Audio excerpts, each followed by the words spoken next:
Okay, and we're back. First stream, we ended prematurely because it was just mostly dead air because Jen had to do shit. But now we're back. No, it took me a couple of minutes. Y'all are so needy. Yeah, but, you know, starting an episode with 10 minutes of dead air is not a great way to start, so I think it's better if we just go from the top. We hadn't, like, started the session yet. We just talked about traits.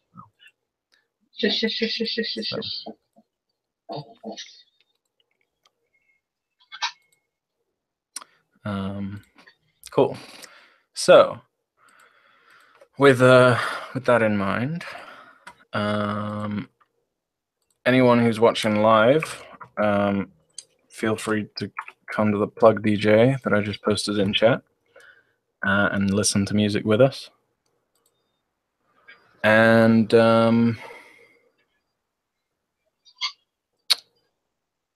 yeah. So, oh my god, fucking shit in the background. You're gone. So many lorries going past today. You're gonna be professional. Yeah, so apologies if you hear background noises and shit. It's really hot today, and I live near a road, so. Yeah, okay, so welcome to the session. Welcome to session 7. I'm William. This is Jen. So. She's playing Denati. I'm the GM. This is Burning Wheel with Exalted. Jen, tell us about Denati's beliefs, instincts, and traits. My belief is that I'm a baller-ass bitch. I'll fuck you up. I mean, that basically is. That's not wrong. However, my legitimate, written down beliefs are: I must remedy the ills my choices have gotten me. I will meet with Musa and Rikista to ensure there is no conflict with our upcoming work schedules. Number 2, my company can never fall so close to ruin again. I must convince Jero to work wholeheartedly for the expansion of our company. Number 3, no one can betray me and get away with it. If I see Traven again, I'll repay him the pain he gave me twofold. I love that belief. My instincts are always act quickly. There can be no inaction. Instinct number 2, always keep my knives and elsewhere. Instinct number 3, if there is downtime, practice with my men in sword. I would like to point out, just so everyone knows who wasn't here for the trait vote, I got nerfed because Will couldn't handle the fact that I was too powerful in the realm of spirits. Yeah, basically. Fucking rude. So there's 4 categories of spirits. You now have wise about 3 of those 4 instead of all 4 of them. Fucking rude. I think I deserved all 4. I've had dealings with all 4. You've had fewer dealings with elementals. Yeah, but you gave me the chance to choose. Yeah. Sure. So, like, I could have chosen elementals. So it's not really based on the fact that I've had more or less dealings with elementals now, is it? Sure, but narratively it makes sense that you don't have elementals wise yet. I fucking cut your game, Will. I'm on to you. For character traits, I have gullible, wary, mercenary, and then adopted. All 4, which are new character traits that I gained. I lost paranoid and bad egg. Well, we changed paranoid to wary. Yes. Yeah. And you technically adopted isn't a new one. We just changed the naming, and I moved it from being a call-on trait that did nothing to now being a character trait that can be interpreted however you want to interpret it. Right. I still have frustrated, predenial, short, skinny, stocky. Die traits Iron Will and Sprinter, and call-on traits Prince of the Earth, Fleet of Foot, and Glib. Prince of the Earth is a really fucked up one, Will. You want to take it away and explain what it is? Yeah, so Prince of the Earth. Prince of the Earth is a colon trait that every dragon-blooded Exalt gets, and it's a colon for any versus test with a mortal who obeys the Immaculate Faith. So basically, they just default, including like attacking them. They default to letting you win in a tie because it's what their faith demands, basically. You fucked Like up. you are their spiritual better, and so I guess it's just it just must be so that I lose in this fight and die now. Like, of course, so if you run into terrible. mortals who don't give a shit about the Immaculate Faith, then It's useless. yeah. You're not sharing your screen, by the way. Pardon? You're not sharing your screen, by the way. Thank you. Yeah, and like, if anyone is in chat who frequently watches, if Will's not sharing a screen, it's a mistake. Please let him know and tell him he sucks. Thanks. Winks, love you, Okay. Will. Cool. So I think there's a lot that can be done today with these beliefs, and when we left off last time, you had just been given a letter by Rikista. When we left off, I woke up on a boat. That could be the boat my man would give me if he swallowed like Old Spice. Well, as in when we left the session last session began on a boat, yes. Right. But you were on the boat. You had a duel of wits with Malcy. You escaped or were let go.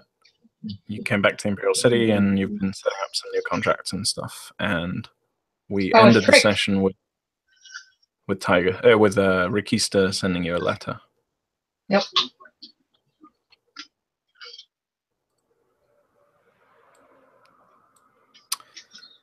Is this your way of not wanting to spend the session with another 30 minutes of we recounting the story? What, by just going over? Yeah, because I always like a session recap. To me, is a bullet point list, right? I mean, you chose the wrong if person to play with. If anyone is watching these consecutively for whatever crazy reason, like they don't need a 30-minute recap of what they just listened to. Yeah, but they might want my take on it, which is the most important thing. I'm the main player here. Yeah. No one cares about you. Yeah, no, that is true. It's interesting to hear what was important from your point of view last session compared to what my like bullet point list of just events was. That's right.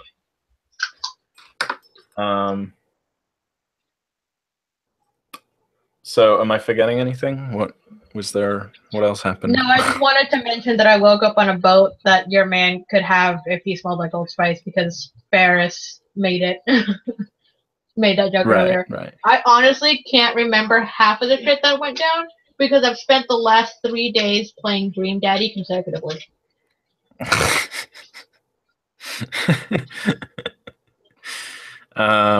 It's just been 3 days full of seduction and romance. Huzzah.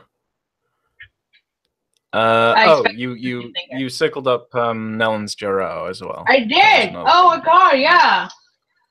We were literally talking about him. I totally forgot him. Yeah, so I gave him a portrait.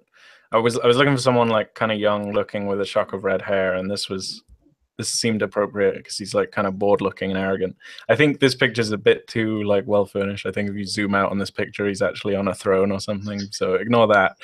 But generic animation. He's a cocky little fucker basically. And I'm gonna literally whip some sense into him. Yeah, Denati hired him last session to start trying to hire people for her. So when we ended last session, you were in. We literally ended it on a. Oh shit. Yeah, so you were in your tavern. Mm-hmm. Which, I got a to be nice honest, little I letter. kind of need to stop calling it a tavern because It's my like it is headquarters. technically a tavern, but it's your headquarters, it's your barracks or training, whatever. And yeah, you've just been given a letter from Rakista, which is in the handouts if you want to reread it. Out loud? You don't have to, but like if you've forgotten what it said. I know what it says. I'm just like, if it needs to be out loud for the viewers in my beautiful voice. Oh, never mind. This is really long. Fuck that noise. You guys can suffer. So one other thing that I did was I made this. Oh my god, what is this? This is a little like collage of inspirational art to do with the Imperial City. Oh, it's so big. What the fuck? Yeah, Imperial City's fucking huge. So Whoa. What's the Undercity?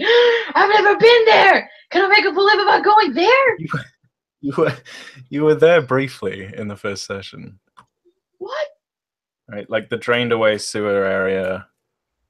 That's bullshit, alright? We didn't go there. We went to like some fucking dank ass sewer, not this cool ass bitchin' looking place. Yeah, you never like found what was beyond. You were just in some tunnels.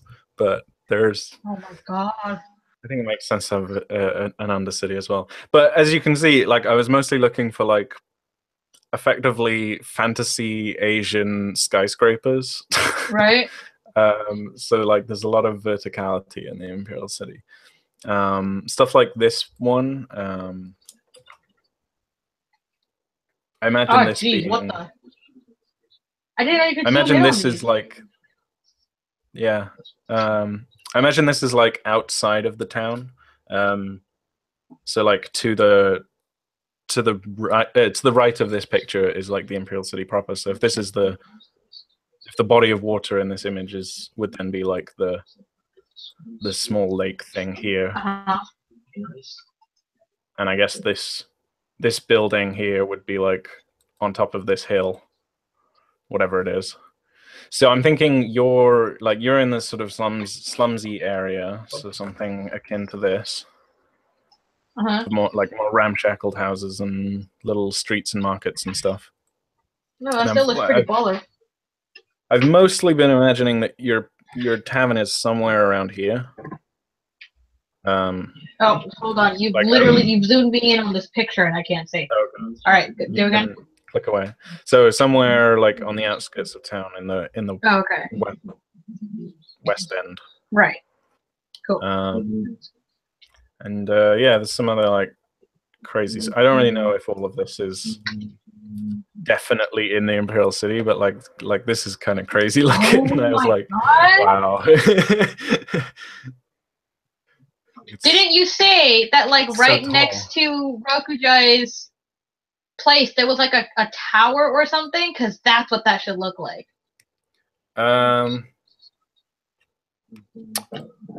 Not I think you're misremembering a little bit. There is basically like a Twin Towers thing next to Haven, which is Rokujai, one of Rokujai's places, and I forget what it's called. I don't remember what it's called either. So it's like Twin Towers with a bridge between them at the top. Oh my god, it looks so baller. And this is like the red light district or whatever. Which I quite like. But yeah, I mean, this is all just like Google sourced inspirational art. Like none of this is set in stone. It's just kind of to get a feel for the city. Yeah, but it looks baller. I'm not gonna lie, the Imperial City looks a lot more fucking amazing now that I have some inspirational art to look at. Yeah, I was gonna say, so like the last few sessions have just been like looking at a map with the word Imperial City written on it. Whereas now we've got some flavor to digest whilst we play. So I'm pleased with it. It looks baller. So yeah. Cool. All right, so How come yeah, you do you can want zoom in on to? this shit and I can't? If you click on one of the, can you click on the the pictures or not? Like if you click on them, No, can I you cannot. select them? Nope. Okay, that's why. Well, I'm not gonna give you permission to click on all of these right now because it'll take ages. But if you wanna zoom in on one, just tell me and I'll zoom you in. Okay. Not right now, but my god, Yeah. that's so baller. What's the one in the bottom right?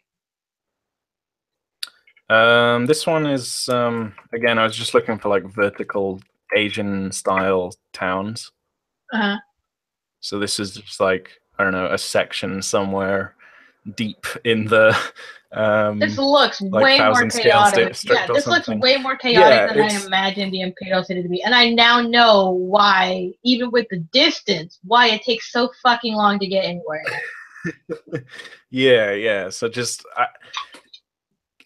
and this is kind of why I feel like the Imperial City almost can't be done justice. Like actually trying to give it a proper map and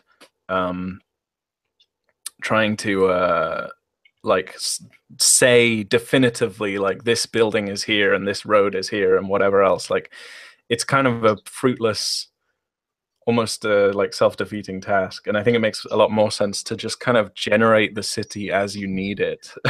I feel like I'm taking a lot of inspiration from a setting called Yun Suin, where there's a city called the Yellow City in Yun Suin, and the city in the book is just a load of rollable tables.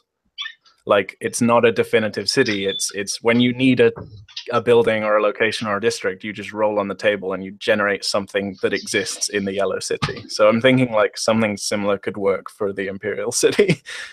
I feel like you could make a map for the Imperial City. It would just literally have 10 floors. Yeah, I mean that's the thing, especially since there's such an emphasis in the lore, at least, on it being a very vertical city that like it doesn't make sense to even attempt to map it. And most of the like official, there's very little official art of the Imperial City, and all of it that I have seen so far is like they didn't inform their artists what this city looks like properly because they just drew like a generic looking cityscape, which is just kind of boring looking. Whereas the descriptions that they give is much more evocative than the art that they've made for the Imperial City so far. Can we hire this guy? Whoever does this? I mean, I see like at least 3 different artists here, but like any one of these, can we just hire any one of these? Yeah. Well, there was that Kickstarter a little while back. Unfortunately, it didn't go through. But there was a group of people who wanted to get artists hired to make more Exalted art. Listen, Will, I saw some of their examples of the artists that they wanted to hire. Nothing on this. I'm sorry. I can say that because I'm not properly in the Exalted community, so they're not going to come for my head. It's a pretty ambitious project, to be fair. No. It's a shame it didn't go through, but I honestly don't think the Exalted fandom is bigger than about 10,000 people. So it'd be hard to get something like that funded properly, to be honest.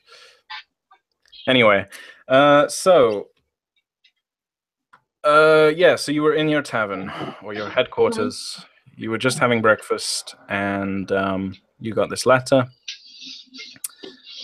and you realized that you'd potentially made a big mistake by accepting news.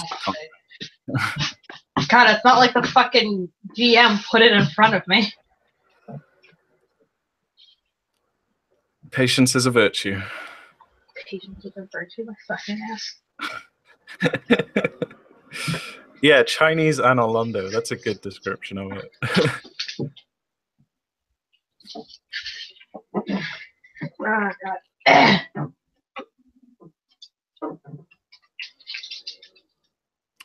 The walls probably aren't as high as Analando's. Anyway, so I think unless there's something you want to discuss immediately with Tigers, I think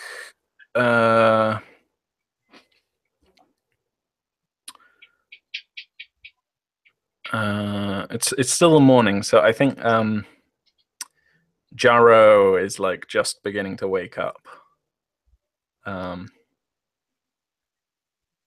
from his first night at your new place, or at his new home. I probably should have warned him about the bed bugs. Yeah, no, and I'm I think kidding. you know. No, there are no bed bugs in this tavern. If you fucking dare, bed bugs are an abomination and a pestilence across every single universe that this existence has. I hate them. There are no bed bugs here. I will torch this tavern. I wasn't gonna say bed bugs, but you know that he's awake because he like all you hear from upstairs is like loud banging and swearing or something. What the fuck is he doing there? Is he dying? Is that what's going on here? I think that there's like a loud thud and then there's just like cursing. That doesn't sound like our usual wake-up regiment. And I think he's like, after like a few minutes or a few moments of that, you hear him like stomping around upstairs, like probably getting dressed or something. And heavy stepper, isn't he?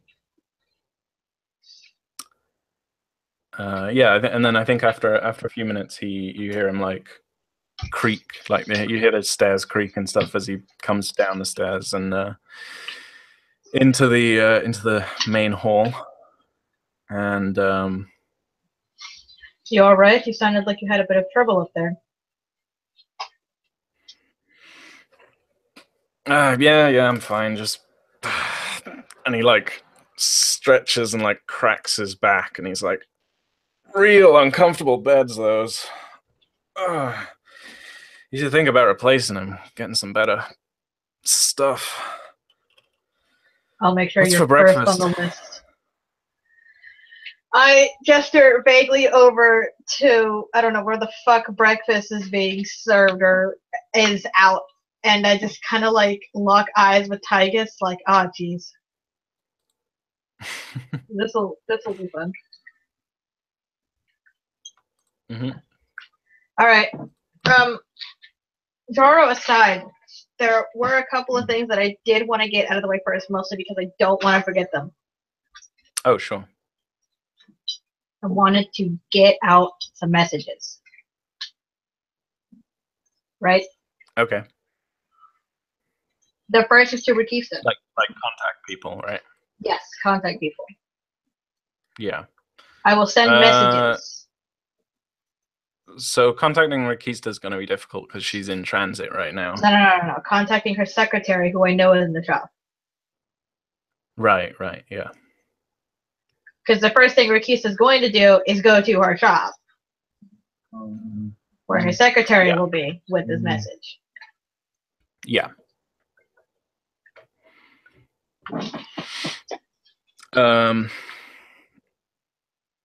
So you want to do that before dealing with Jarrow?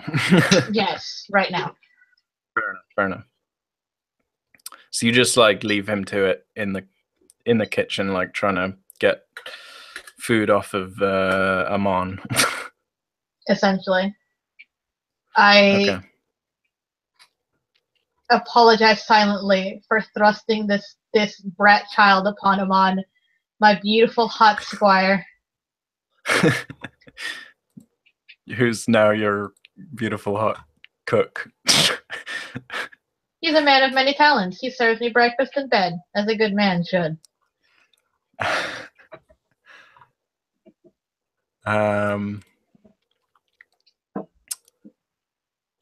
fair enough. And I think on the way out... I said I wanted to send a letter, not literally, like, go over there and give a message.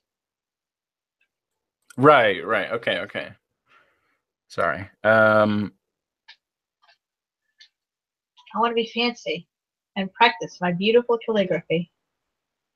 Oh, okay. Fair enough. I don't have the calligraphy skill, but yeah, you do. I have beautiful calligraphy. Do I have the calligraphy skill? But I have write, but not calligraphy. Well, I remember... Oh, I do have calligraphy. Never mind. Yeah. Holy shit. Because it was like, it was one of the... It's one of those things that, like... It's not a crucial part of Denati's character, but it was one of those, like, flavor things, if I recall. Yes. Coolio. All right.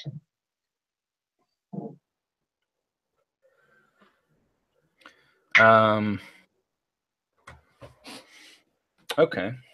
So, whilst I look up the obstacle, what kind of thing do you want to how do you want to phrase your reply to Rikista? Obviously, you don't have to write the whole letter itself, but just like general points.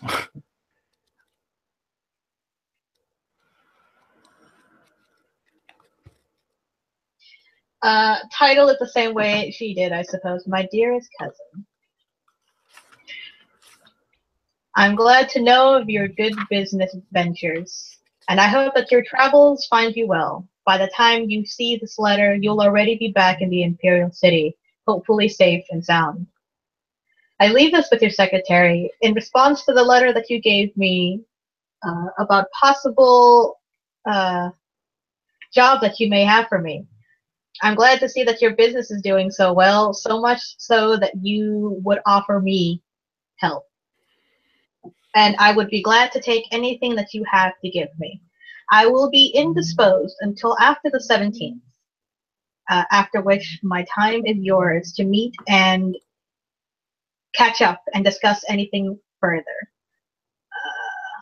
There may be some scheduling troubles, but I hope to have those sorted so that my men will be able to protect your caravans or anything else that you may need in the future. With love and regards, Nell and Denati. Sign it with a flourish. Cool. Okay, so I've just looked up the orb. Straight out of my ass. Yeah, no, that was cool. So to write a formal letter with the calligraphy skill is Ob 2. And you can fork right. And you can... I'll give you a bonus die for the pulling that spiel out of your ass. Nice. If you want it. I absolutely do want it. I want this to succeed. I will take whatever... I need a routine test anyway. So it doesn't quite matter. Well, I mean, I guess it does. Ah, shit.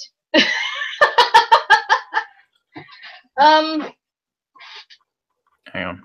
Did you roll? Not yet. I'm thinking about it. Do I actually want the help or not? Because if I don't accept the help, if it's your calligraphy is 2. If it's Ob 2, and your calligraphy is 2. Rank 2, right? Right. If I take the 1 dice for forking and right, and I leave it at 3 and don't take the 1 for good role play, that still makes it difficult, right? Yeah. You only need a difficult or a challenging test to advance. Right. But when else am I going to get another challenging calligraphy test?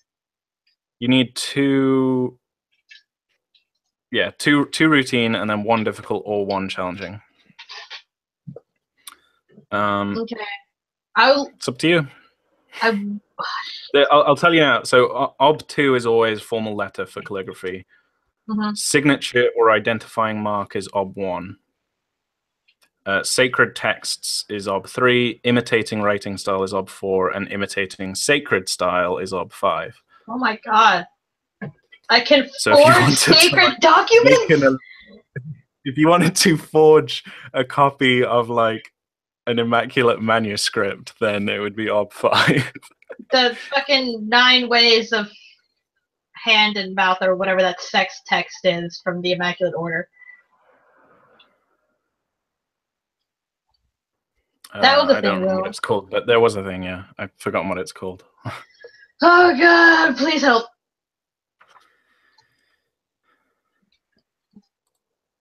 Oh, thank god. Nice.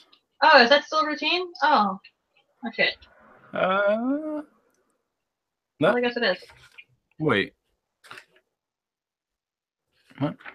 You were rolling 3 dice. And the OB is 2. Oh yeah, the OB was 2. No wait. Yeah, the OB was 1 less than the dice, so that is routine, yeah. Okay. Well, okay, that's fine. I will take the routine test. I passed it anyway. You passed it. Yeah. With a 6. I mean, I guess extra successes just go to the flourish. So it's a very good-looking letter. Awesome. I'm so glad.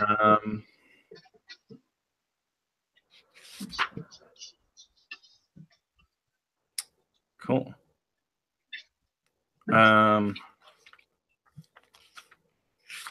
So just as a side note, you don't actually have calligraphy tools, but Tigus does. So Okay.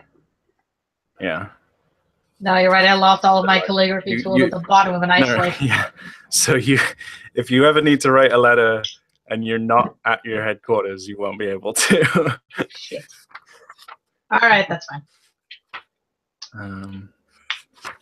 Cool. All right. So yeah, you write that and. Okay. Cool. I need to visit. I think what the process would be.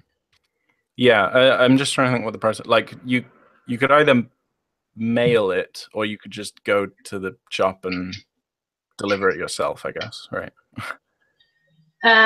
Is Rakista shop on the way to Musa? I think we decided Musa was like just within the city border, within the city walls, in like a tiny. I can't remember exactly where we said he was, but I'm sure you could either visit. He was like in one of those houses that's literally on the wall. Yeah, I think you could either visit him on the way to or from Rakista, but he's not en route. Like you'd have to make a detour to go to Rakista, basically. All right, I will go to Rakista, drop off the letter, and then go to Musa. Okay. Just before you're leaving your place, Faye, who's already had breakfast and is like just beginning to light the forge and stuff, just as you're leaving, she like tries to catch your attention and says, "Oh, Denati, before you go, or maybe when you get back, I need to talk to you about this armor. I just need to get some extra specifications." Sure, of course. I shouldn't be gone too long.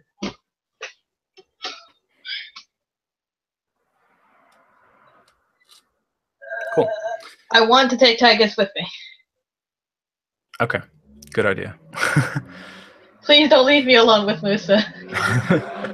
I asked him to come with me, and I mean, technically because I'm the leader, he should listen to me, but the reason that he listens to me is because I'm throwing him the puppy dog eyes. Please help. Yeah, I mean, also, technically, this is like the first time Tigus is actually doing the thing that you originally hired him to do, which is come with you and talk for you. That's a good point.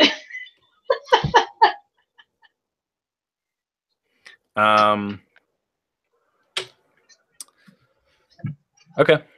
So you're going to Rakista first and then dropping it off, right? Yes. That's what you said. Yeah. Cool. So yeah, you head there.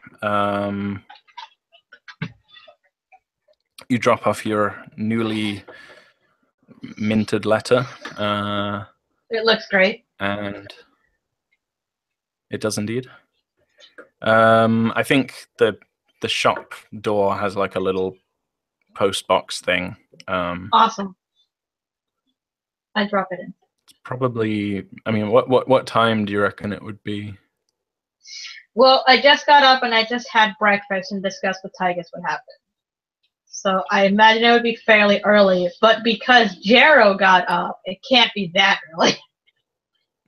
Plus, actually getting to Rikista's place takes a few hours walk from where you are anyway. So it's probably, yes, the shop probably is open at this point.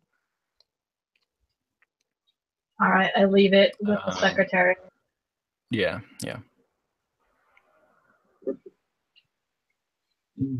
Cool. The city is as bustling as ever. Awesome. Full of people going about their daily businesses and such, and crowded and smelly, and food cooking and people yelling and all sorts, as you've sort of grown to expect at this point. Right.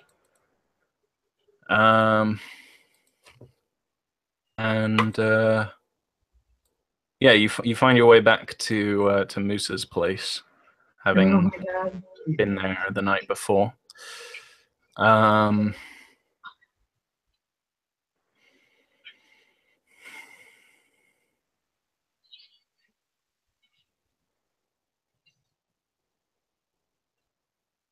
I think there's like a facade of a shop, like on like one side of the building, where it's literally like 2 or 3 square meters of like room for a shop, and there's like a tiny counter, and like just the walls are just covered in various like items and stuff, and I think it's mostly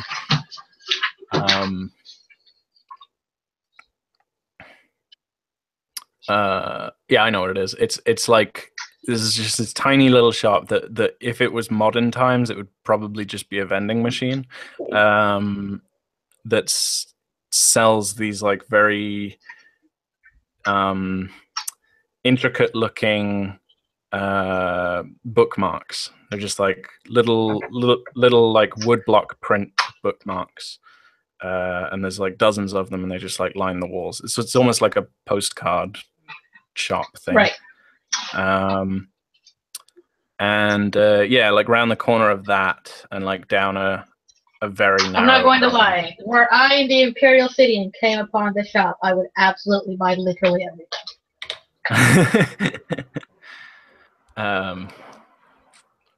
Yeah, I think there's like a tired-ish looking older man like sitting behind the counter, and as you pass, he's like, "Hey, buy something, will you?" Like, but then everyone ever does that in the Imperial City. Yep. And yeah, you head down this like little alley that basically goes straight towards the wall of the Imperial City itself, and then there's like a tiny narrow staircase that leads up to where you were yesterday, like this little like tiny studio apartment that Musa lives in. Currently the door is closed, and there's like no lights on or anything, but it's sort of probably about midday or late afternoon at this point. So motorbike, and then it's actually the soundtrack for the Imperial City. They have like motor stuff probably. I don't know. Steam. Not a huge amount, to be honest. It was some really rich dude who got lost and was just running by. He ran over a poor peasant. It was horrible. There's like there is sort of low tech stuff in this world, but nothing on the scale of a motorbike. We can dream.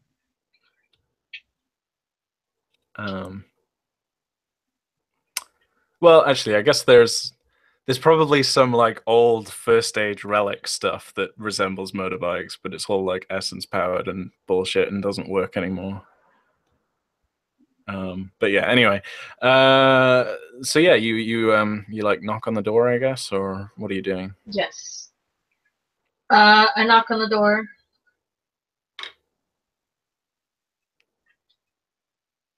I can't believe you're rolling a die of fate on me. No, I'm not gonna roll a die of fate.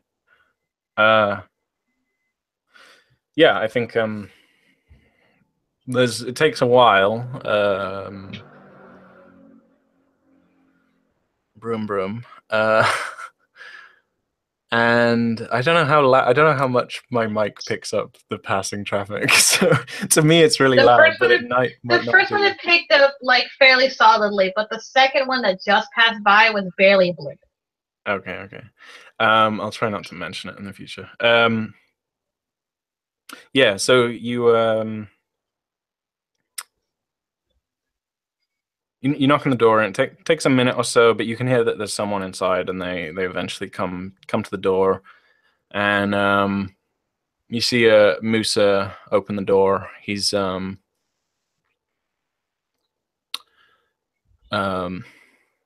I think he's wearing like very plainish, sort of whitish gray.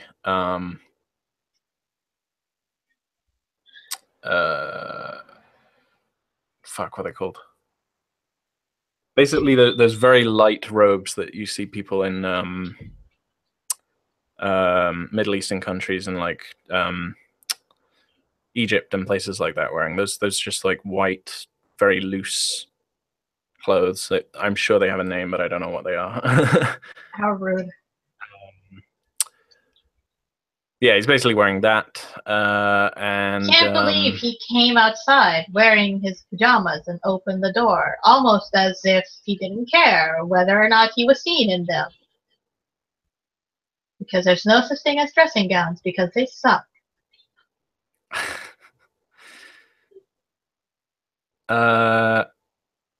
Yeah, and I think he opens the door and he's like, he sees you and Tygus, and I don't think he's met Tygus, but he's like, he obviously recognizes you, and he goes,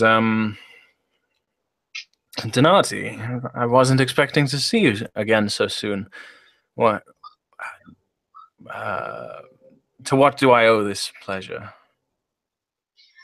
Less pleasure and a little bit more business, I'm afraid. This is Nellen's Tygus. Don't mind him, he's just my incredibly strong muscle. I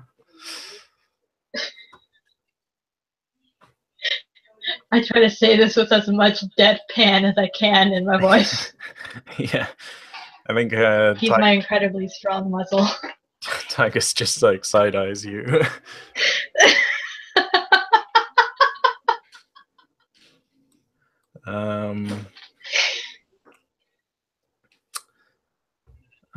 Business, right? Well, what business can we discuss then? And he's still standing on the doorstep, like he's not invited you in just yet. Right. I kind of like give it a second, like just in case he's gonna. No, nothing.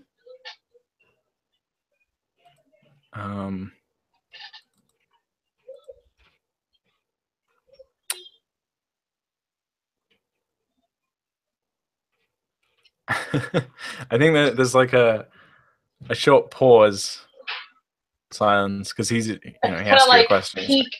Peek over his shoulder, just like, okay. I think Tygus kind of like,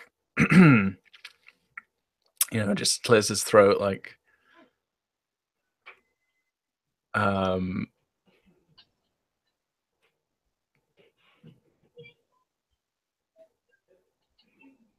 Are Tygus and Musa the same age? They probably are, yeah. Roughly. Oh no, I've put two old men in one room to talk about how shitty the days are now and how great they were back then. Tychus is a dynast, though. He's an old man, whatever, they're all the same. But he's technically higher class than Musa. Technicalities. Yeah, I think Musa just stands there like and you're not sure if he's just forgetting his manners or if he's being deliberately difficult or calloused or what, but he's like, what business was it?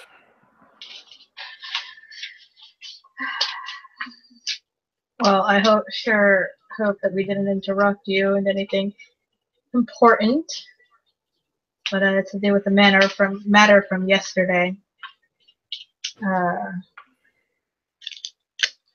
I know that you had planned a certain excursion outside of the city until the 17th, which I very much look forward to. I have as well, however, received word from another family member of mine who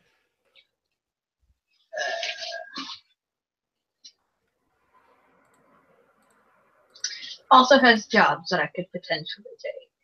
Now I know that I have signed a contract with you, and I am willing to honor it. If time conflicts, then you will of course have the priority. However, I'm sure you can appreciate me trying to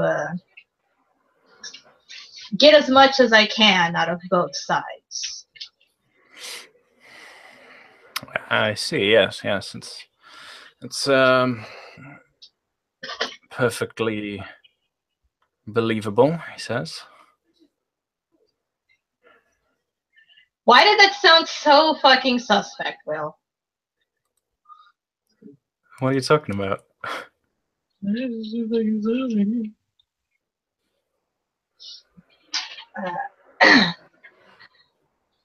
Now, I was wondering if perhaps if we could coordinate so there wouldn't be any, let's say, conflicts of schedule ahead of time. Do you have this secondary contract already, or are we just hand waving? This is mostly hypothetical right now at this point, but rather to get this more hammered out first before any problems can arise. I see. Well, I do this as a courtesy to you, Musa. You know I respect you very much.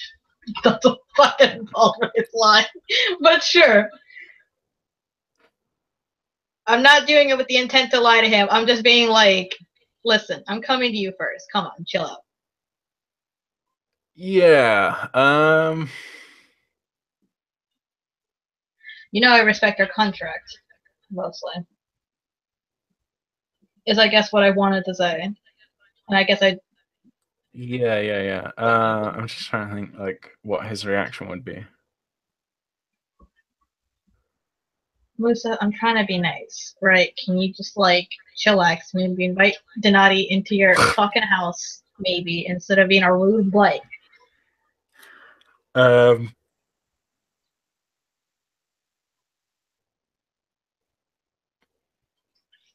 Didn't you actually say that? No, of course not. Okay. Yeah, I think he says. I respect you. I will respect our contract. I come to you. Yeah. He says, I appreciate that. Well, as you know from our discussion yesterday, the current contract is only until the end of the season. Right. But you did promise me as many of your able-bodied men as possible for that period. Yes. Now, there may be times where I don't have need of them on a particular week, and in those cases, I imagine there will be opportunity for you to set up things with other people. The contract says nothing about you not being able to take on other work, but as you said, you signed this one with me first. That makes you that makes me your priority, ne? Yes, of course. By the way, feel free to like chip in with stuff that Tygus says at any point. I don't know what Tygus would say because Tygus knows things about business, and me as a player knows literally nothing about business. I'm pulling all of this out of my butt. Denati literally lives flying by the seat of my pants. Not her pants, my pants. Yes.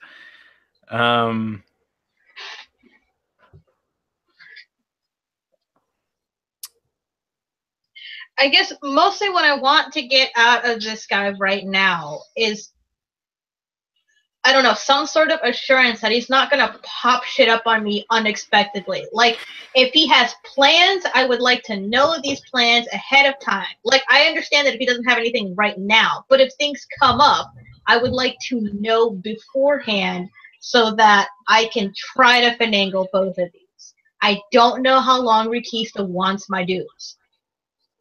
Mm.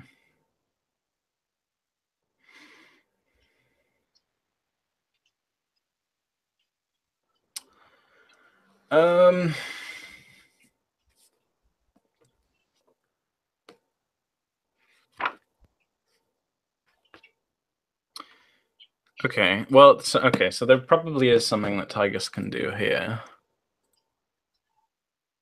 which is be very smart and knowledgeable about lots of things.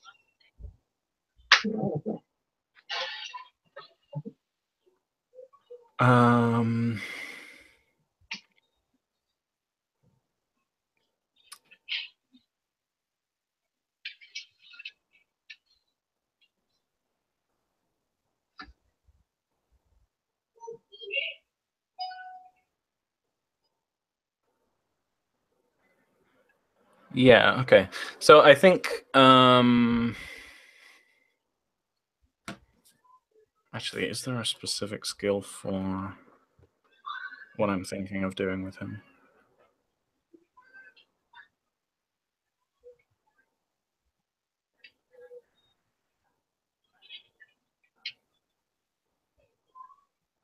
Probably is just bureaucracy. But let me just check.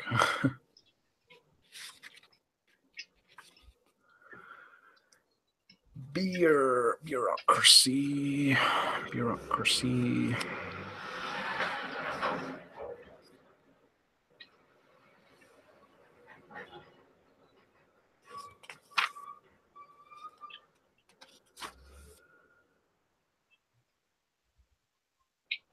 The fuck?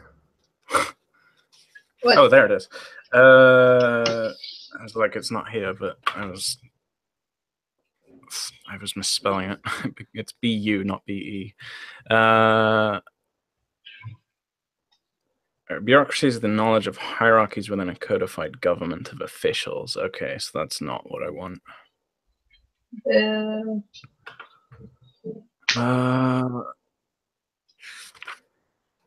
What do I want?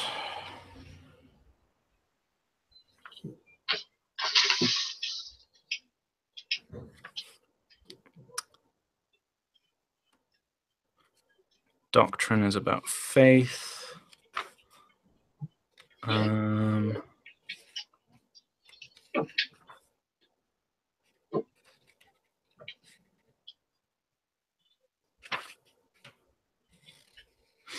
Basically, what I have in mind for him is he wants to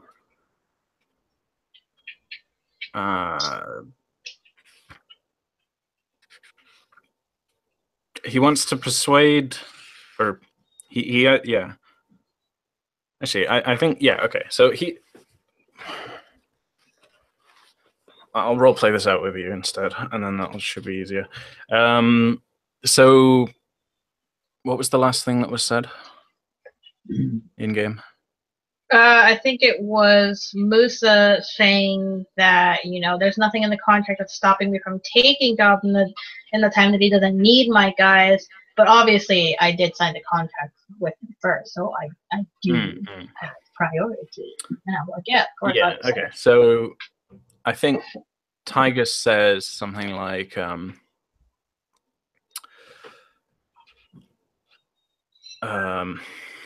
as Lady Denati's personal secretary and general assistant, if I may be so bold as to suggest that we just briefly take another look at the contract. I believe that my lady here felt somewhat rushed last night, and I would just like to check over it with you and her both present, so that we make sure that we all know we're talking about the right thing, the same thing. And oh god, this feels so threatening. But business is threatening. He's going to make a persuasion roll. And he's going to add, like,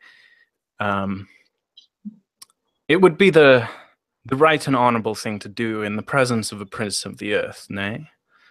And so now he's going to fork etiquette. Oh my god. So it'll be ob 3 for him. That's Moose's will. This is going to go horribly. I can already feel it. Tygus has already tried to help me once. Oh shit!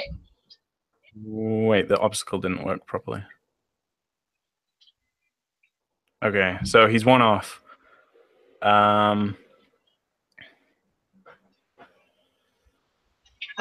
don't know if I could have offered help in some way.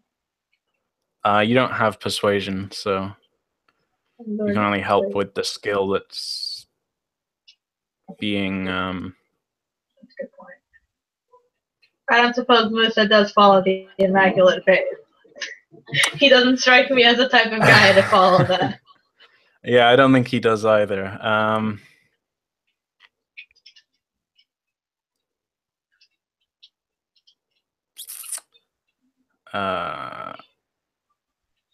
Oh, actually, I'm just thinking there's probably like way more things he could have forked. Now that I think about it. I'm gonna roll 2 more dice because he probably also would have forked rhetoric and soothing platitudes. I don't have all his skills written in the skills, but I did a burn of him, so I'm like missing stuff. So let me just roll 2 more dice. I can't believe you're not prepared with full tiered character sheets of every single character that I would ever meet. Okay, so that was ob 3 with 5 dice. So that was I think that was routine persuasion test. So yeah, I think he succeeds just. And Musa's like sort of shakes his head and frowns, and he's like, "Very well, fine. Come in. Do excuse the mess." And like he steps aside and lets you in, and you come back into the same like hall that you were in the other day, and I think there's basically two prostitutes in the room who are just like lounging and like smoking or something, and he was somewhat embarrassed about them being there. Denati literally does not give 3 shits. Yeah, I know. I'm just describing the scene. And yeah, he like leads you in and goes and sits back down at that table where you played dominoes last night, and sort of rifles through some papers in a box nearby and pulls out the one that's like the wax copy of the contract that you signed. He's like, here it is then. So what's the what's the issue then, him? And Tygus like takes it and reads it, and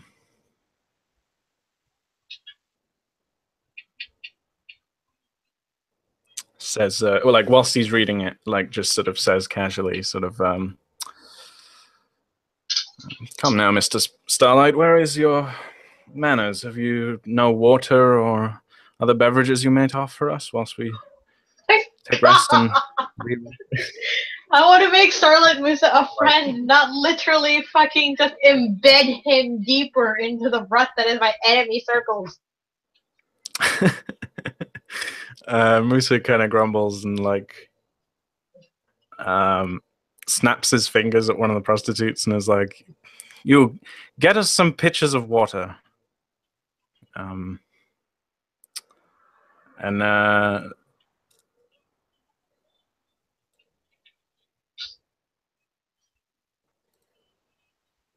yeah, so I think Tygus is basically looking for a loophole in the contract. Oh, jeez. And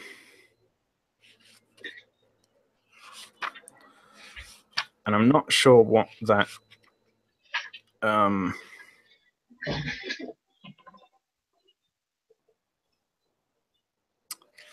like what skill that is.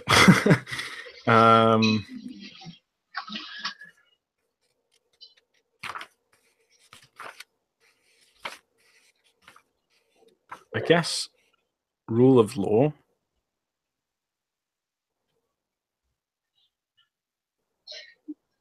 That sounds about right. I know that Basil used it at one point to try and get loopholes around law when he was confronting the manservant in the castle. Yeah. I think this is a rule of law. Like law is, technically a contract is a law, like, or rather, a law isn't so much different from a contract when you really think about it. It's a contract with the people of a state as opposed to a contract, like a business contract. So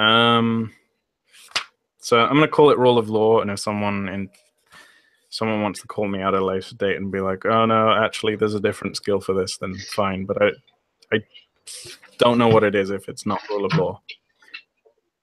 Okay, so this is going to be a technicality, definitely, cool. Which is op 5. What the fuck?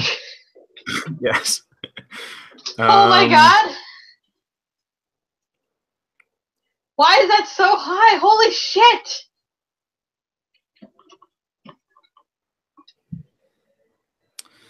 So, and I think you can help because you have rule of law, right? I might trade that away.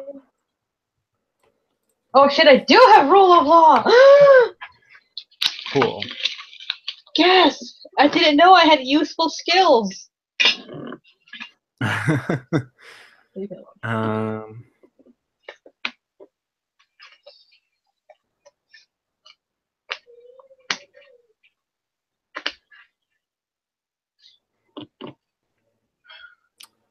Okay, cool. So I think there's a lot that he can invoke here as well. So his rule of law is a B2 normally.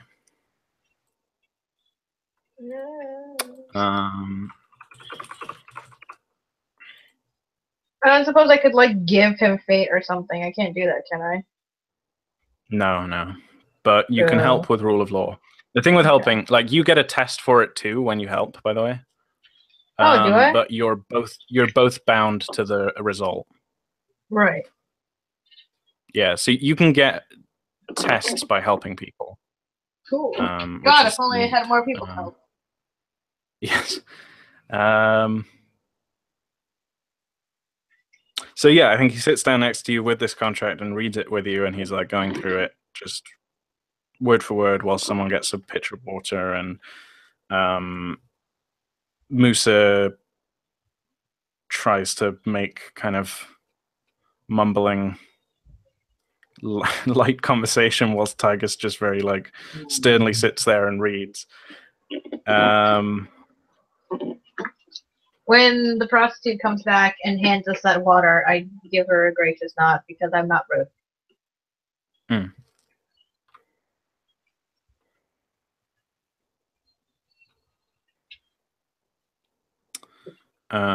When Musa like snapped his fingers at her, she was still naked. But then when she returned, she's like wrapped a towel or some kind of like sheet of cloth around her to like proxy as clothes. Denati would have appreciated not clothes too, but that's fine. Okay, so you're gonna help, right? With Yes. rule of law. Yep. Okay, so that's one from you. Yep. Or actually, what is your rule of law? What level? I think it's B3. Because if it's 5 or higher, then no. Okay. Nope. If it's 5 or higher, then you give him 2 dice. That'd be nice. And he's gonna fork. Obligation-wise, paperwork-wise.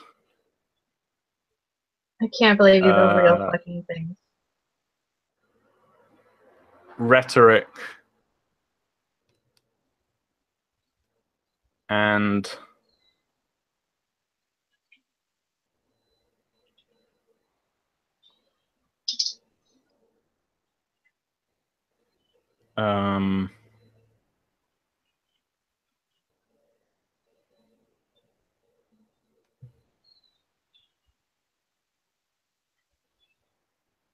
probably like accounting or administration or one of those. So he's got a pretty good chance now. It's a B2, but it's +5 modifiers, and the ob is 5. So fingers crossed for Tigers. I'm gonna die. Damn. Wow.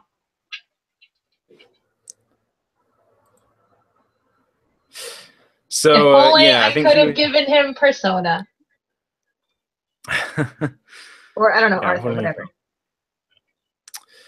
And that was a difficult rule of law test for him. So that's something at least. Do I get that too? Yeah, you mark a difficult rule of law test. Yay.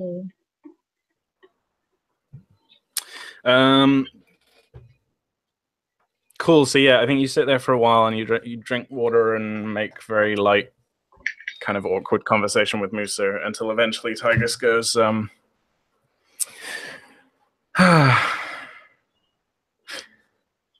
yes, no, this seems all in order. This is indeed what Denati told me she'd signed.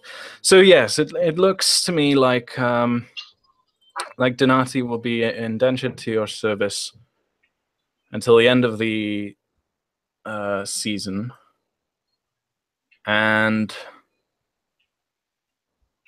you will be able to call on her and her current body of men for all for your various jobs. And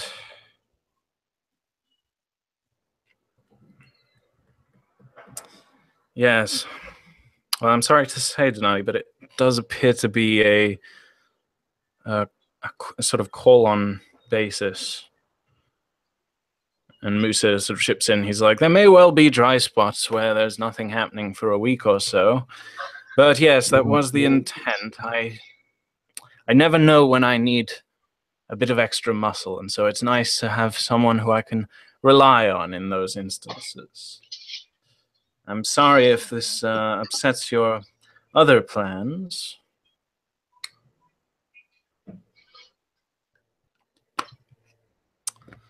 And I was thinking. Yeah, Tigus like leans to you and whispers and says, like, I suspect Rakista will want men for a good while. if she wants to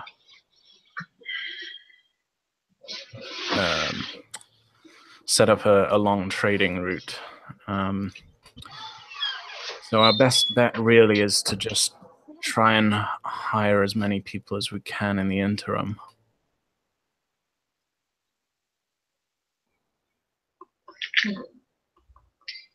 Yeah, that sounds about right.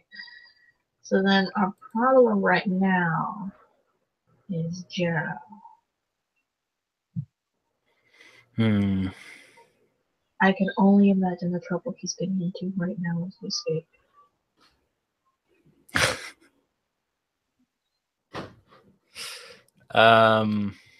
Denati's not really disappointed because she kind of thought this was the way it was going to go, but she just wanted to try anyway.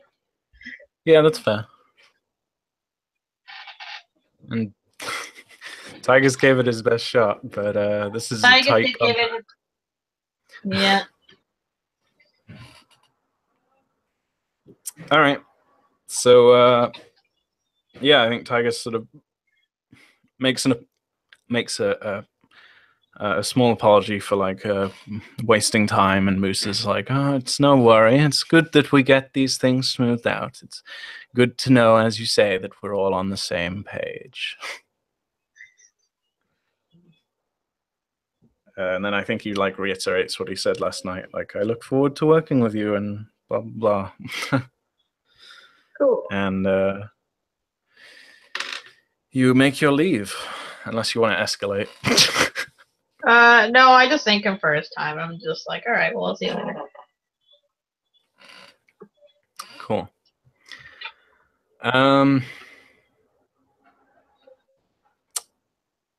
So on the way back, do you want to, because you still haven't got your knife back from the police. Yeah, that's unfortunate. Do you want to go and do that now, or? Yeah, I'll go get my knife back. It's like, listen, you've had it in evidence for like a solid what? Like a week now? Give it back. Yeah. Yeah, almost a week. So, all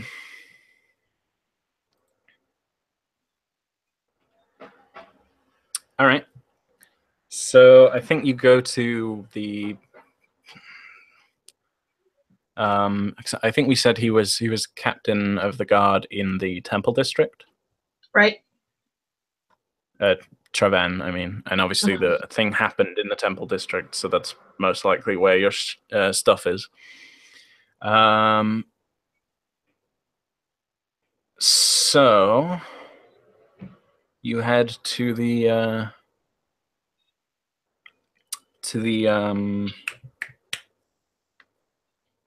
the guardhouse, basically the police station, for lack of a better word. Yeah.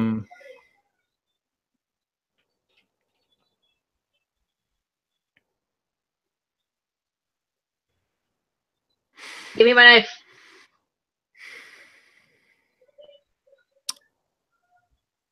So I don't think there's really a conflict with like getting your knife back. Like they are done with it. Like you can have it back now.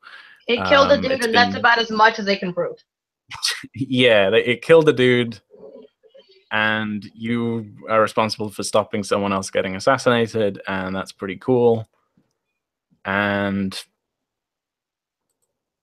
yeah, like you're not under suspicion anymore, and good. As you found out from Malcy, like they've been paid off, so they're not even investigating this anymore. I'm super dismissive of these guys. I just want my knife back, and I don't want any of these fuckers to touch me. So the real question is whether Travan is here or not. That's a good question.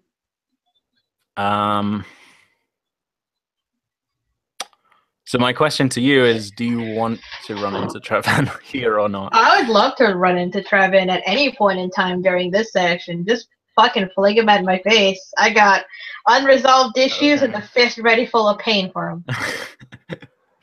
All right. And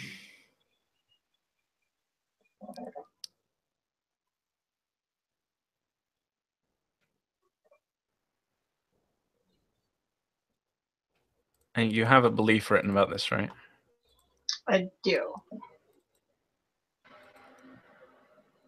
Yeah. All right. So yeah, I think I was gonna write a.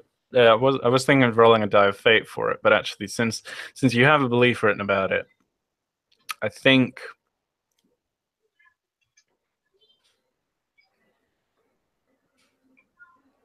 I know you're definitely going to encounter him, and I'll roll a die of fate to see if it's in the police station or in the street on the way to the police station.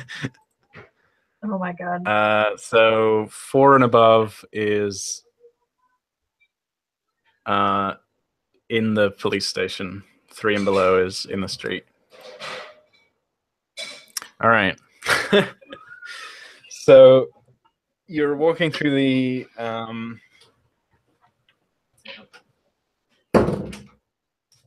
people in the kitchen making noise. Yeah, so you're walking through the very busy. In fact, this is probably the closest thing to they're like very busy, crowded temple district. You're approaching the West End gate, near where the guardhouse is, and yeah, and you see Treven with 2 other black helms just on a normal patrol. And they just pass you as you're walking with Tigus, and it's probably now about 4 or yeah, like 3 or 4 in the afternoon.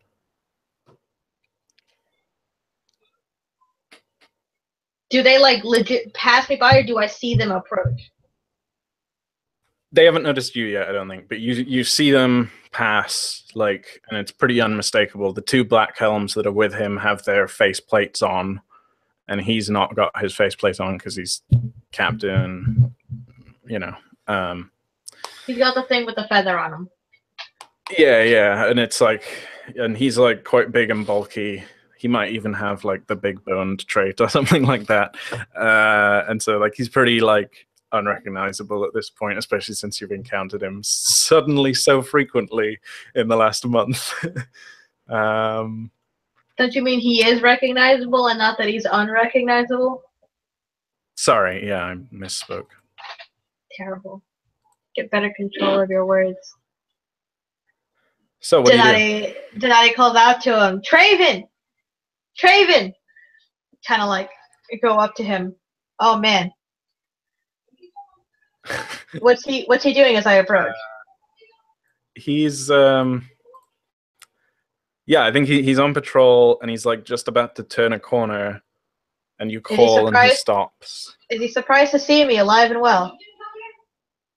Yeah, I think he looks at you. Yeah, I know exactly what he does. He looks at you. His like eyes widen for a second, and then he looks away and just keeps walking, like tries to continue turning the corner and just ignore you.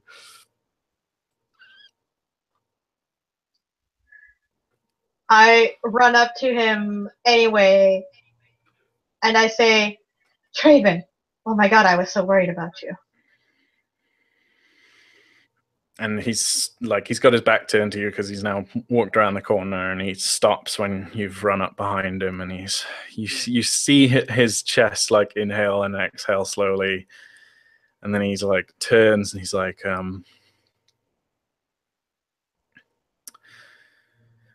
Denati, so good to see you again. Can I help you, citizen? I kind of get a little bit closer, and I'm just, Traven, when I woke up, I didn't know what they'd done to you. I thought that, I'm glad to see you're well, and that you're well. I'm afraid I don't know what you're referring to, Mom. If you don't have anything to report, I need to get back to my duties. Traven, can we talk for just like a minute?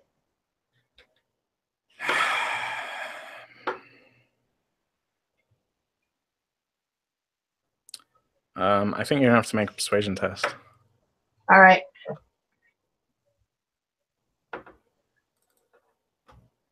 I'm ready.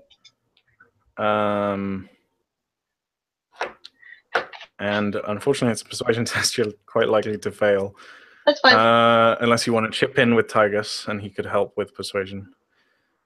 Triven's will I don't is... know. I mean, I suppose, yeah. If he's willing to help, I will take the help. Because it's not going to he's your count NPC, anyway. So.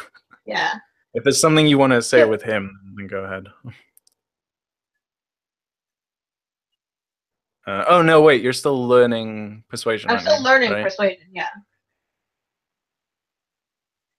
I'm not sure if he can help then, actually.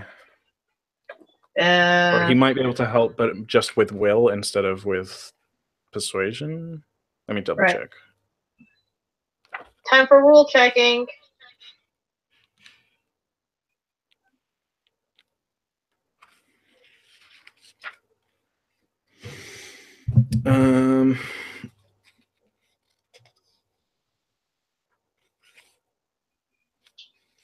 So, conditions for help. The acting player must be willing to help. Help cannot be forced, must be open and agreed upon. The helping player must participate in the scene. They must describe how their character or what they're doing to help. And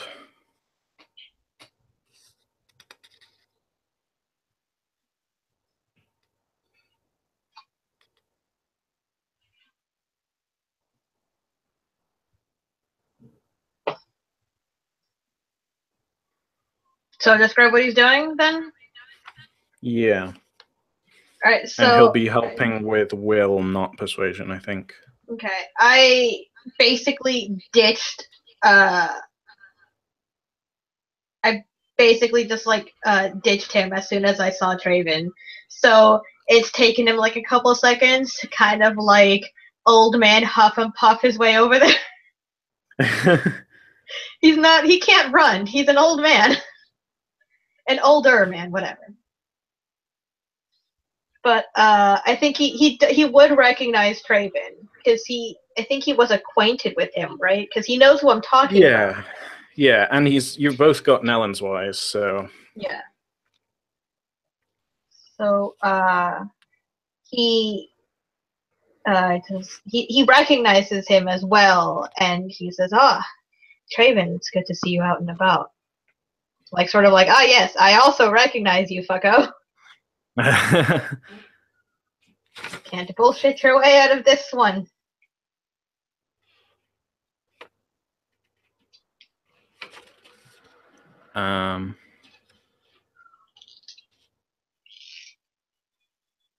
Yeah, so I think what it is, it's a will test because your persuasion is based in will, and you're technically just rolling your will whilst you learn persuasion.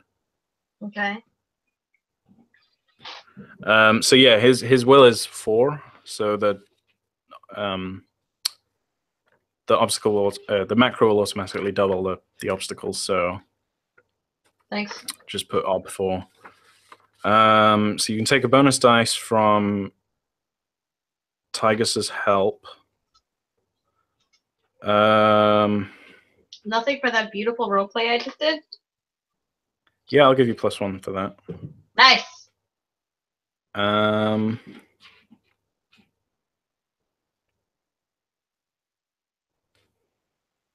What about him? I'll give you a +1 for. I'll give you a +1 for like. He's a bought NPC, right? He's one of your relationships, and you've had like a lot of interactions at this point, and your whole thing is hinging on like you don't want to publicly talk about this thing that I want to now publicly talk about, right? Right. So I'll give you another +1 there as well. But +3. Yeah, good luck. Okay. And you've got fate, and you have, but it's up to you. I'm not using Persona. Fuck that noise. Oh god. And Jesus. Damn. You got two 6s. It's very unlikely to get 5 more successes, but you never know. So we didn't discuss it, but I think it was pretty obvious. Like he's not talking to you. Like he's done here. Yes. He's done. Doesn't want to talk to me alone. Doesn't want to talk to you alone. So if you want to continue this scene, you'll pretty much have to escalate. But you mark that routine persuasion test, and now you've learned persuasion, I think, right? That was your last one. Yeah! I've learned persuasion. Cool. You learned a thing. Okay, how do I do this? So the way it works what is the fuck is with that plug DJ? Holy shit. What do you mean? Every time the music starts, it just spikes up the volume for half a second. Huh. There's the volume controller in the plug DJ itself. The little speaker thing, right? In the top right. Right. Okay, how do I modify? Okay, so I just get rid of persuasion. Yeah, so you remove persuasion and then add it as a skill. And it's rooted in will, so it opens at the root, or as though you'd opened it at character creation, so half of your will rounded down is 2. So you now have a B2 in persuasion. Yay. And all future persuasion rolls will not be at double obstacle, and you'll be able to fork it and stuff. I'm ready to not be such shit at talking to people. Yeah.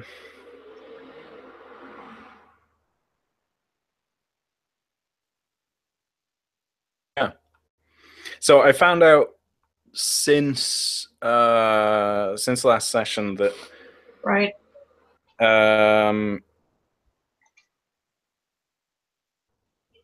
It's what is it? I don't know. You only mark an aptitude test if it's routine. Because you'll note that you can't mark routine tests for stats. Like there's only difficult and challenging, right?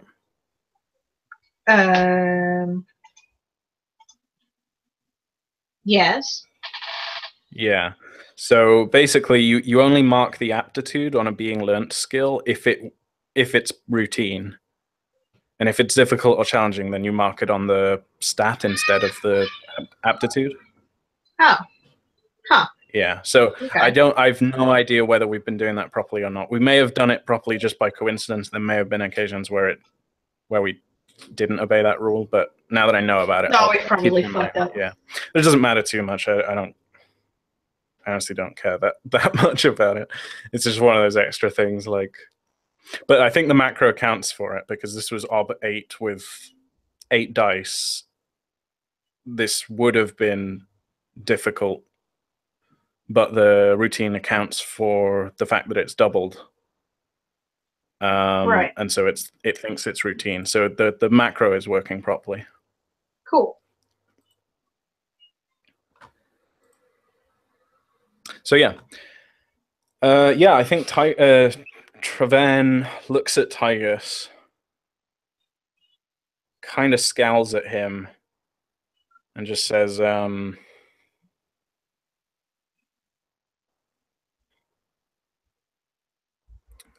I think he just says, Uncle, and like nods his head. And then he's like quiet for a moment, looks at you again, looks back at Tigus, and then just shrugs and says, like I said, I've a duty to do. Can't be standing around chatting idly, even for family. I'm sorry, ma'am. And then he turns to rejoin his men. All right. I didn't want to do this, at least not in public, where he could be shamed and I could be arrested. But this will happen. I say to get his attention one last time, Traven, wait. And as soon as he turns around, I'm going to let loose the fattest fucking punch I can, and I want to break his fucking nose. Okay.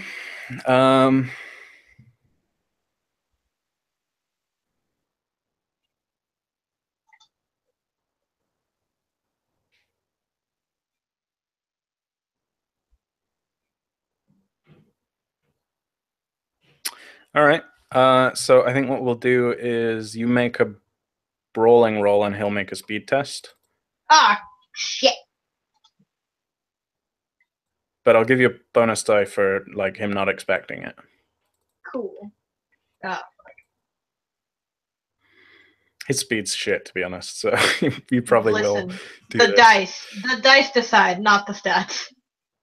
Yeah. His men don't know this is coming either, so they can't exactly help him. Cool. So, can I fork in anatomy? No. Heck. I know you did it in that first fight, but I think I was being too laxed with the rules. Anatomy is specifically for like knowing where the liver is and where certain bones are, and well, I mean, I wanted to break his nose. I think you know where his nose is. Like, yeah, but I mean, I might not break his nose because I hit him the wrong way.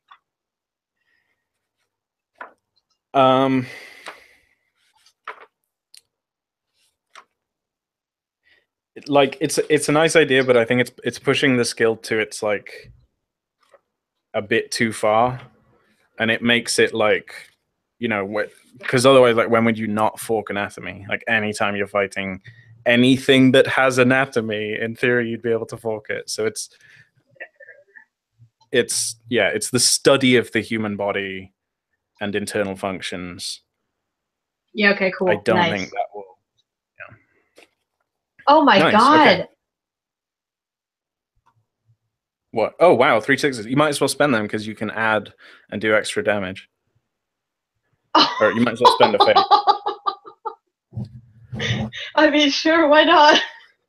Where's my brawling skill? 1 fate. There we go. This will be 3. Open dice. Oh god, how many? 3? Jesus. Please let this be fucking killer. So you're already one success above.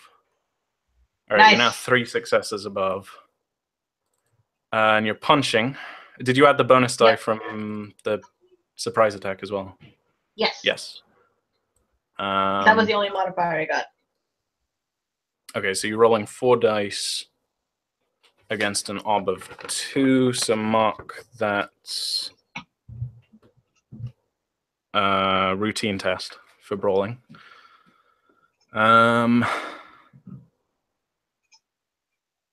And yeah, what's your fist? Your bare fist? My bare fist is incidental as beast 3. Yeah. Okay. So the add is 2, which means you spend 2 successes to increase it to a B6. Cool. And then you've got 1 success, which so you have to. So I was also reading this in the armor rules, or I think it's in the fight rules actually. When you go to strike someone, you choose. The defender chooses where they want to get hit, and then you have to move your target by spending extra successes.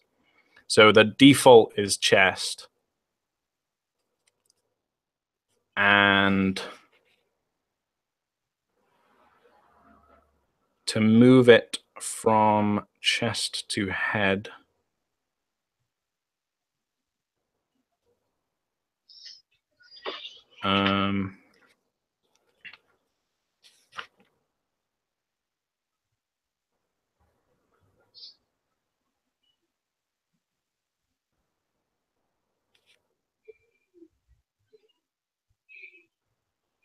Costs 1 success to move from the torso to any other location. So yeah, so 1 success goes towards hitting him in the face instead of the chest, and then 2 successes moves it up to a mark instead of an incidental. And that's a B6, fucko. That's a B6. He is wearing a helmet though. Oh. He's not wearing a faceplate though. He's not wearing a faceplate, but he can, like, I guess, turn his head to, like, throw your hit off a little bit. Rude, take your punch like a man. So he has a B3 helmet, and basically every success that he gets on those dice will redact from the damage you do.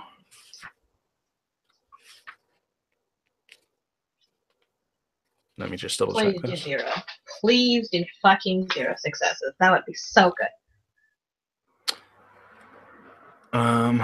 It's just run-of-the-mill armor. So if he rolls a 1, then it'll lose a die, and you'll, like, crack his helmet. Oh jeez. Well, that's what they get for giving him run-of-the-mill armor. He's the captain of the guard, for God's sakes. All right, so normal dice 3.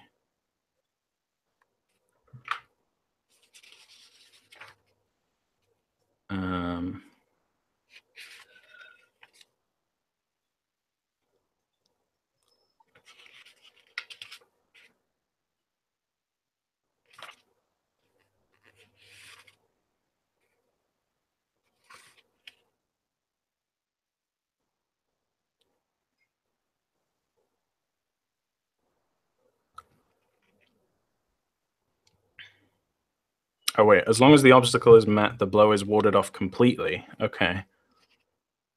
So it's not subtraction. The base obstacle for all armor tests is 1.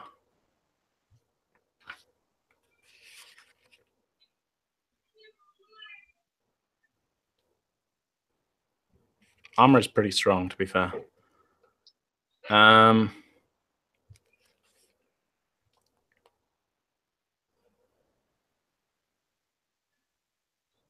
He should have rolled 1 less die for his speed test, though, because of clumsy weight.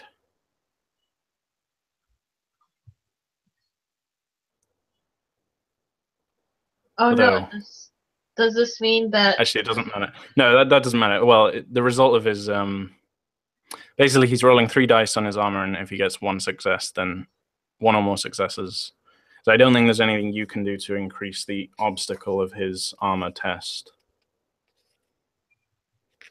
Yeah. Okay. Ah, come on. He got 1 success, but he got 1/1 as well. So he like turns his head just in time, and you hit, like, the cheek plate. Like, he doesn't have a full face plate, but, like, the strap that, you know, holds the helmet onto his head, like, part of the strap is covered with a flap of steel, black steel, and you punch that instead. He, like, just manages to turn his head, and you crack it, like, so the helmet cracks as you punch it. So he loses a die on his head armor. Good, fuck him. But the damage itself doesn't. He doesn't get injured from the attack, unfortunately. I'm sorry. Oh! Armor is strong. I can't believe you would nerf me, but not nerf armor. I see how it is, Will. This is why you need a weapon with a VA score, because the VA ignores armor dice, I think.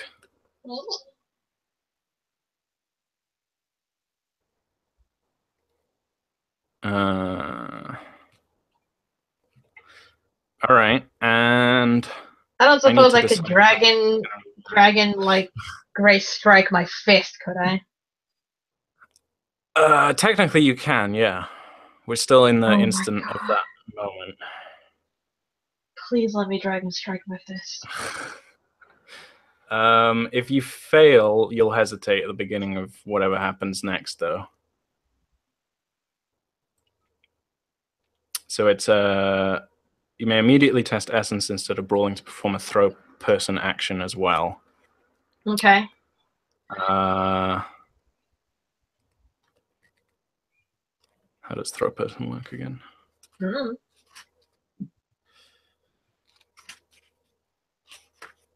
Throw person is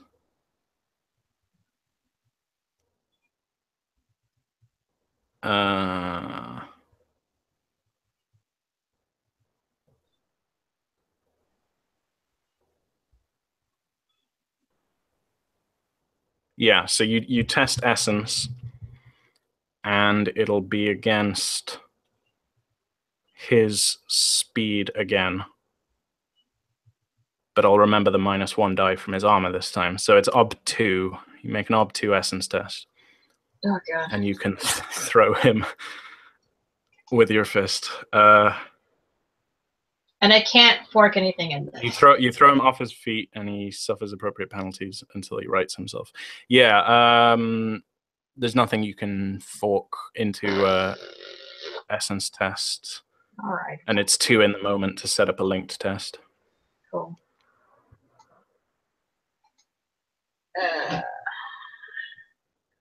But you can spend persona, and it's naturally open-ended as well. Yeah. So you can also spend a fate to reroll a traitor. Yes! Nice.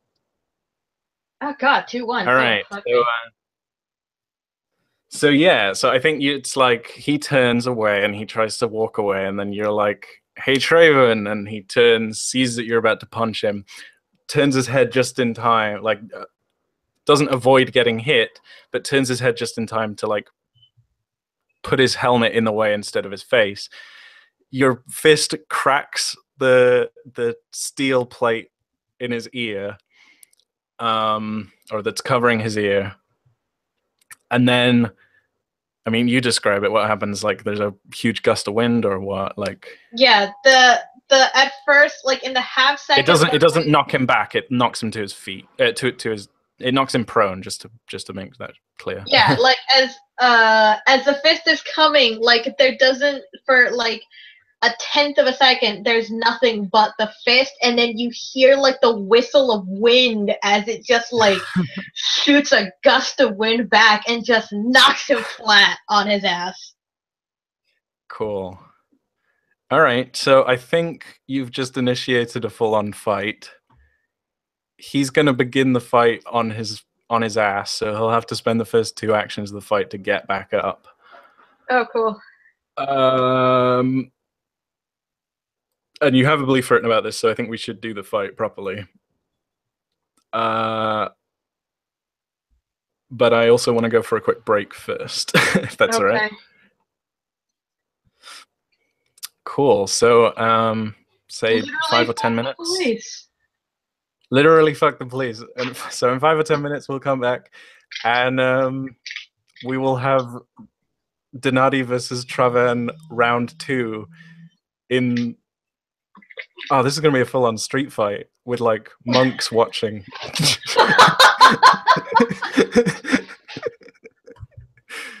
Can I name drop Iroh and circle him off? Iroh's not here, remember?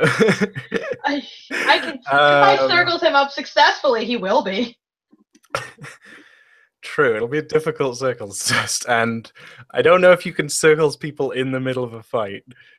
If it's not in the book saying that I can't do it, I should be able to do it.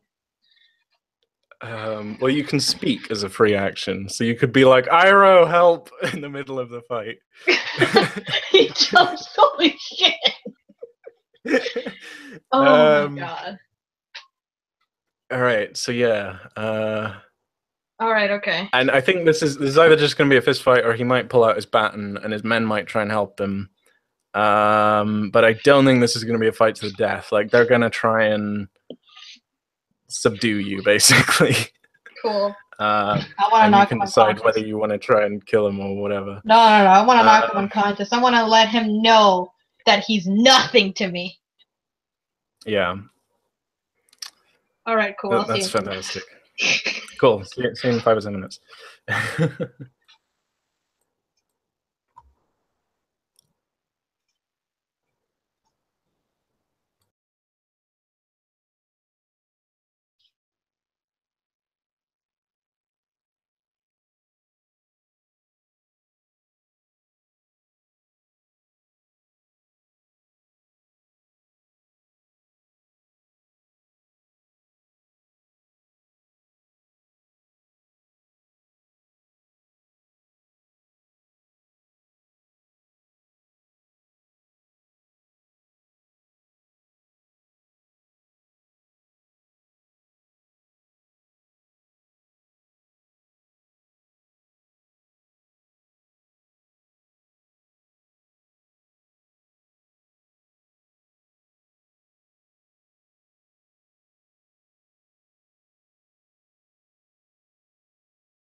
All right, I'm back.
I'm ready to kick butt. Cool. Has it been 10 minutes yet? I can't tell. Probably. Okay. It doesn't hugely matter.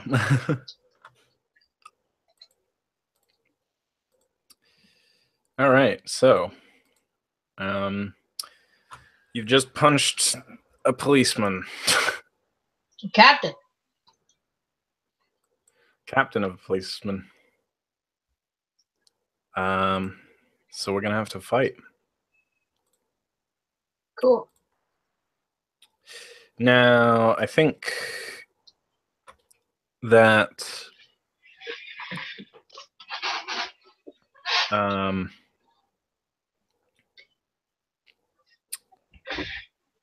so as with a normal roll, there is a task and intent. Right. My intent is to knock him unconscious. Well, so your task, I guess, is to knock him unconscious. But is there an intent behind that? What do you mean? So I think like in the couple seconds it takes him to stand up at the beginning of the fight, I think he's gonna like realize what this is about and what's at stake. His pride. So, well, actually, I guess so. I guess there's a bit of advantage for the start of the fight, but you already knew since you knocked him down that he would have to pick himself back up again. So I'd say, like, at the beginning of that, or within those 2 seconds where he's picking himself back up, his men come to his side and like stand between you and him, and draw their batons, and Treven's like halts them. Like, he's on the ground, he's like, no, stand aside, man. It was a family matter. This is between me and Denati. And he looks at you from the ground.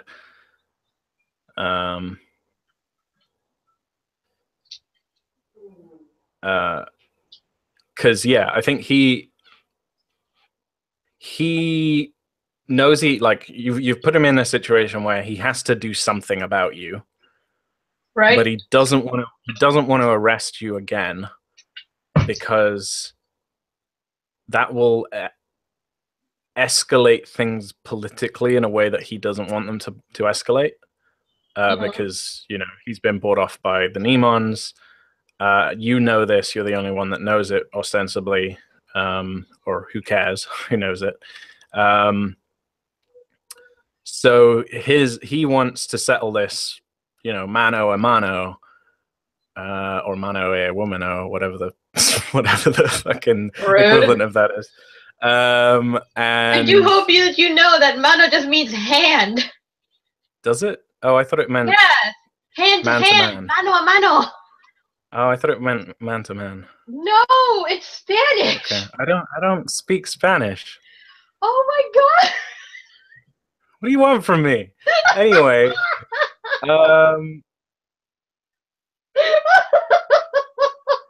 listen, the only thing I know how to say in Spanish is El Grande Muchacho.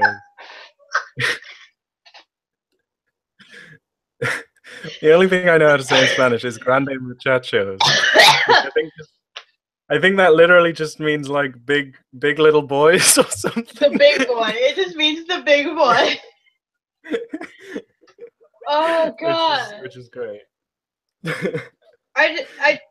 It's the funny bit isn't that you don't understand Spanish. The funny bit is that you understood the man part of mano and you immediately assumed that it meant men. And I can't describe to you how fucking hilarious that is. Oh god. What's it called? Like all of the European languages are like rooted in basically the same thing. So there's a lot of like similarity. Anyway, it doesn't fucking matter.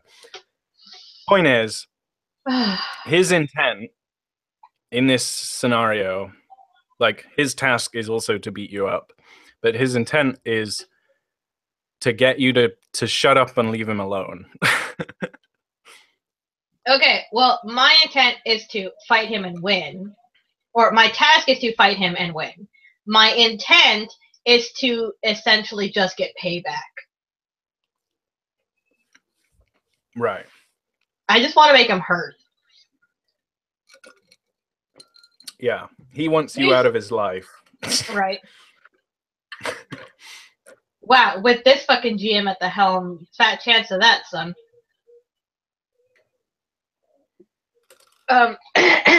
Here's my question. Yeah. I feel like I'm at a bit of a disadvantage here because he has armor. Yes, you definitely are.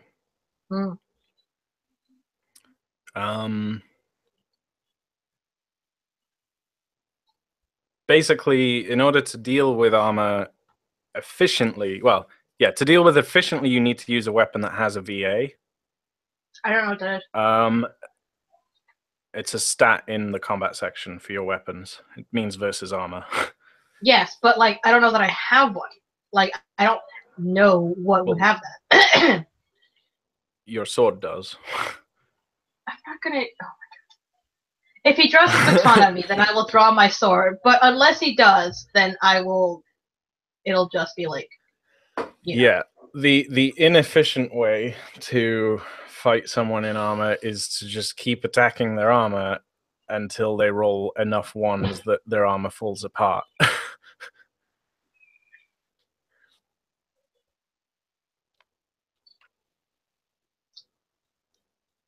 I'll see what he does. If he just wants to fight me barehanded, then I'll do that.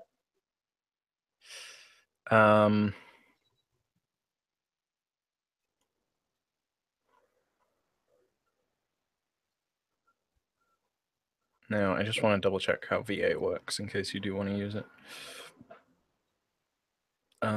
Is taunting a skill? Pardon? Is taunting a skill? Yeah, taunt is an intimidation action. Okay. It can induce a steel test and make him hesitate. And then you can knuckle him whilst he's hesitating. Cool. Oh, God damn it. So I scrolled up to the weapons to read about VA, and it says, VA is discussed in more detail in the armor section. Incredible. Okay, Super so helpful, this guys. armor Thanks. is...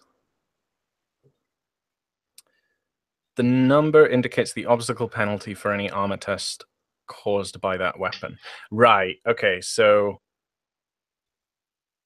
if you've got VA2, suddenly he'll have to get a 3. If you've got VA +2, he'll then have to get a 3 or higher on his armor test to avoid the damage. Yeah, okay. Cool. So,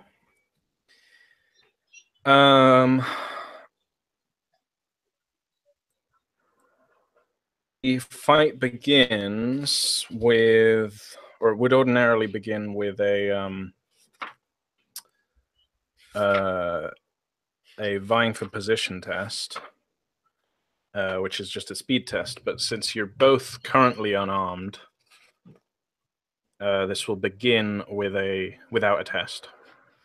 Are you sure? Because he's on his back.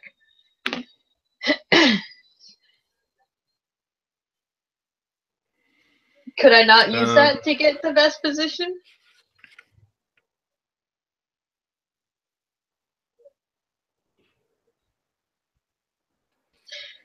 See, here's a question.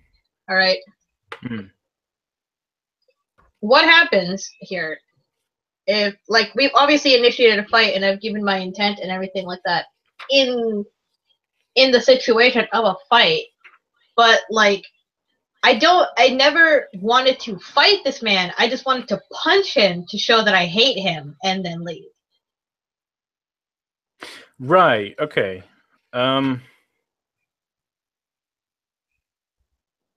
It's like, you fucked me over, you dick bag, and then see you later. Don't ever come near me, don't touch me, don't come near my men, or I'll fucking murder you.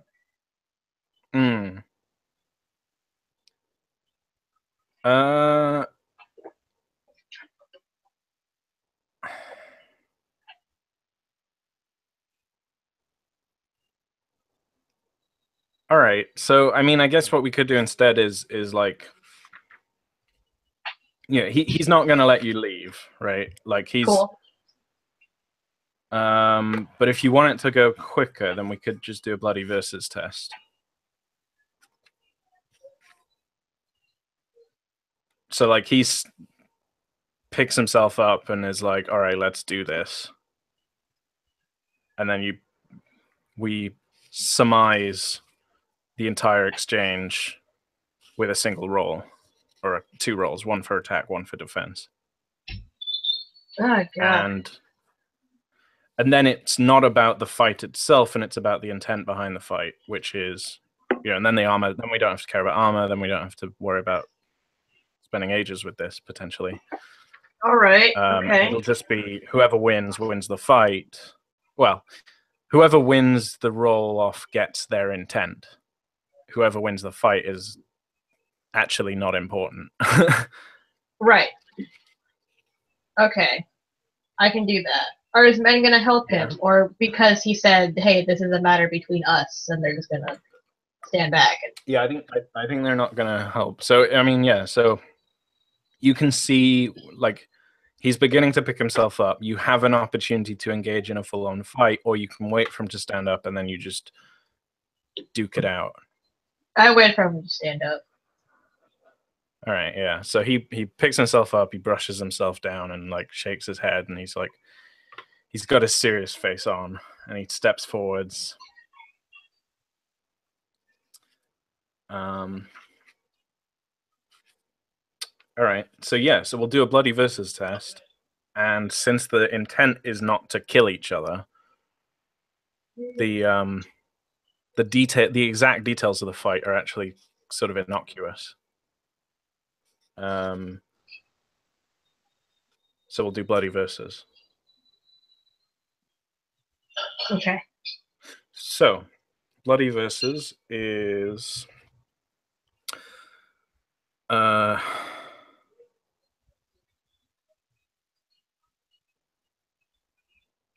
so both players divide their weapon skill, in this case brawling, plus forks and other advantages into two pools, one for attack, one for defense. Each player then rolls their attack pool and their defense pool. Successes from the defense pool subtract from the attack pool, from the attacker's successes. Extra successes in the attack pool do damage as described in the weapons chapter, so that won't be that important. Armor is an advantage. It's not tested separately as it is in the full fight rules. It'll just give him bonus dice.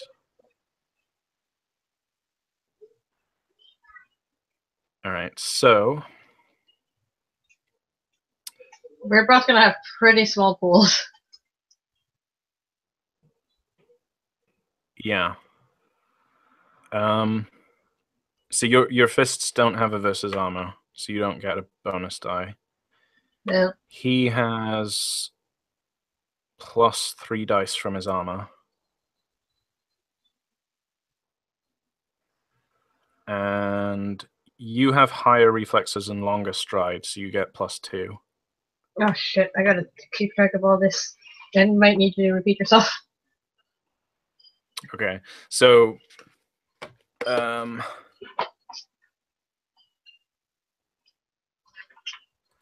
so it's a brawling roll, right? As the base. So if you just, yeah, I guess write it down or something because you'll need to split it up. So it's whatever your base brawling is, plus nothing in the attack pool, nothing in the defense pool, but you'll get +2 from having higher reflexes and longer stride, which can go into either pool. Right. And he'll get +3 from his armor, which has to go into the defense pool.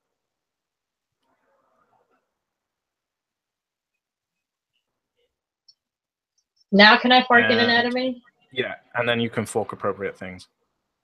Again, I'm gonna refuse you on the anatomy thing. I don't think it's appropriate for fighting. I'm sorry.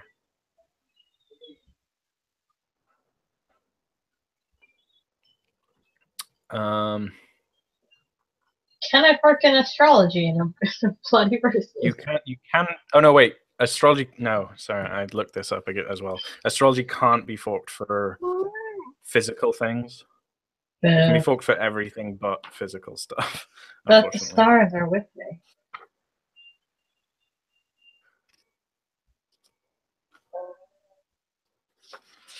I'll double check, but I'm pretty sure I'm right. Astrology may be forked with any skill except those of martial or physical type. Yeah. Okay, I don't want to use my sword because this is just a fist fight. Yeah, if you fork a weapon skill, then it'll change the tone of the fight.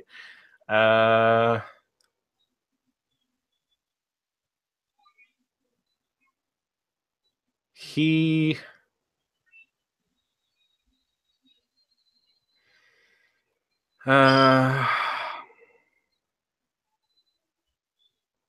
I think he's gonna fork either intimidation or rule of law. Like he's just gonna weigh on the fact that he's like, you are just a citizen and you're fighting him in the middle of the street right now. Like I think it's fair if you agree that he kind of has an advantage, at least in that regard. Like, yeah, I guess. Okay. And you're not kicking him while he's down, so I'm not going to give you a bonus dice from what just happened prior, I'm afraid. So, man, if you're forking in like rule of law, can I just fork in persuasion to like, you know, to let him know that he's a fucking coward bitch and that he deserves this?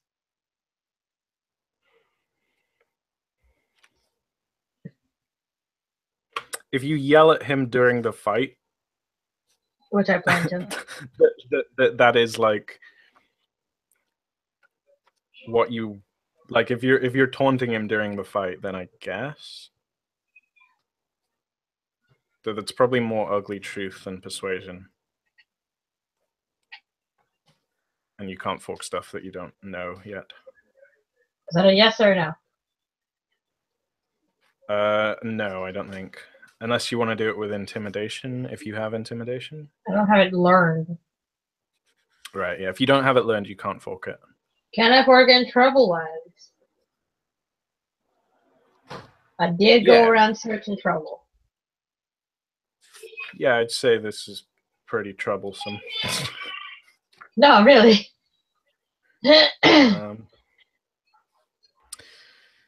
And I guess you can technically both fork. Actually, no, he doesn't have Nellens Wise, but you could technically fork Nellens Wise because he is a Nellens. Oh God, I didn't think it was that generalized. You're fighting a Nellens. You have Nellens Wise. It's like Soldier Wise, right? Or God's Wise. Can I fork in Soldier Wise? Yes, you can. He's not a soldier though. He's a policeman. Yeah, if you had Black Helms Wise, then you could fork that. No. I was imitating Rooster when he continuously asked, "Can I fork in Soldier Wise?" Yeah. So what's your total pool? Okay, so I have 7 dice, which I can split as many ways as I want. Yeah, you can split it however you want. He also has 7 dice, but he has to put at least 3 in defense. Okay.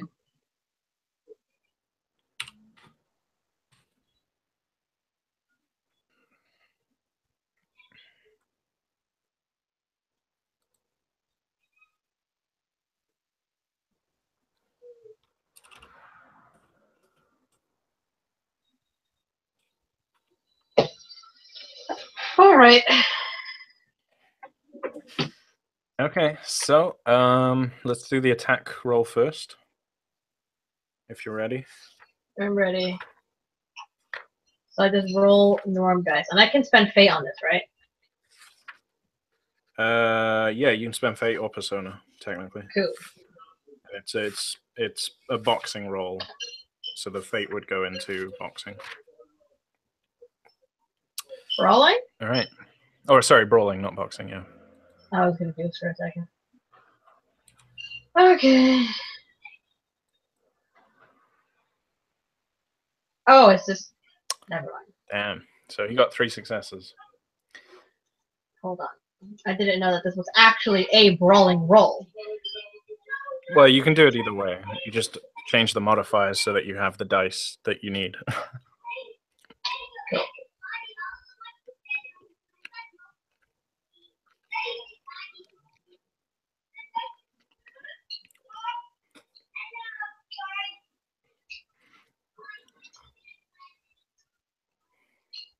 Holy shit. I did not do well on that one. All right. So that was the attack and now the defense. Do we just roll normal dice? Or no, rolling again, okay. Yeah, you just like the macro can handle negative modifiers as well. So if you need to, if you're only rolling one die, you can subtract an appropriate amount.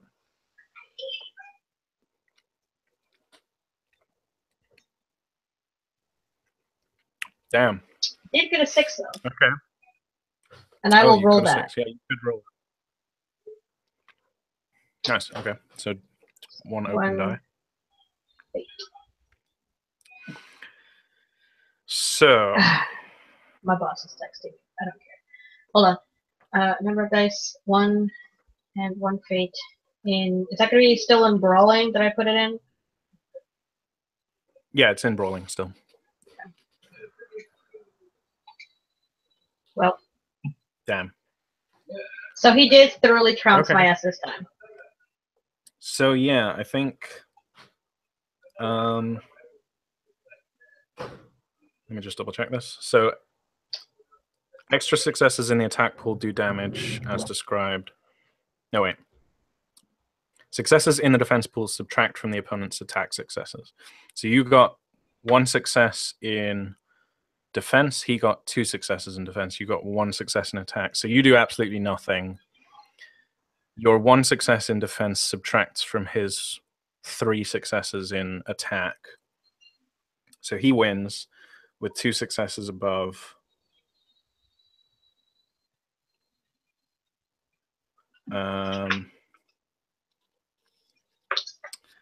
So I get to apply a wound to you, which will probably be fucking nothing.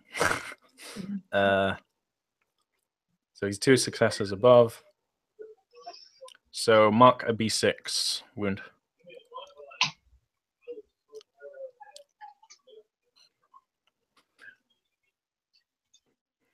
Oh gosh, it's superficial. Help! I'm dying. It's superficial, so you're at a +1 obstacle penalty now. So it's like, I don't think he even got a superficial on you in the last fight, right? He just bruised you, didn't he? I can't remember. Anyway, so I think it's over pretty quickly. He did get a superficial on me, but the bruises pretty much vanished while I was out of the fight, and the superficial healed literally by the time I got home. Within like 10 minutes, yeah, okay. So so he did the same thing to me. I think you duke it out for like maybe 10 seconds. There's like a series of punches thrown back and forth. You keep trying to get him in the head a couple more times, but is like he keeps like redirecting your blows to his chest where he's like the most armored, and you're just like not doing anything to him. And then he gets like one good gut punch in, and whilst you're like half winded, he like elbows you in the cheek and knocks you to the ground. And then he stands, like rights himself and sort of like stands over you, and he goes, now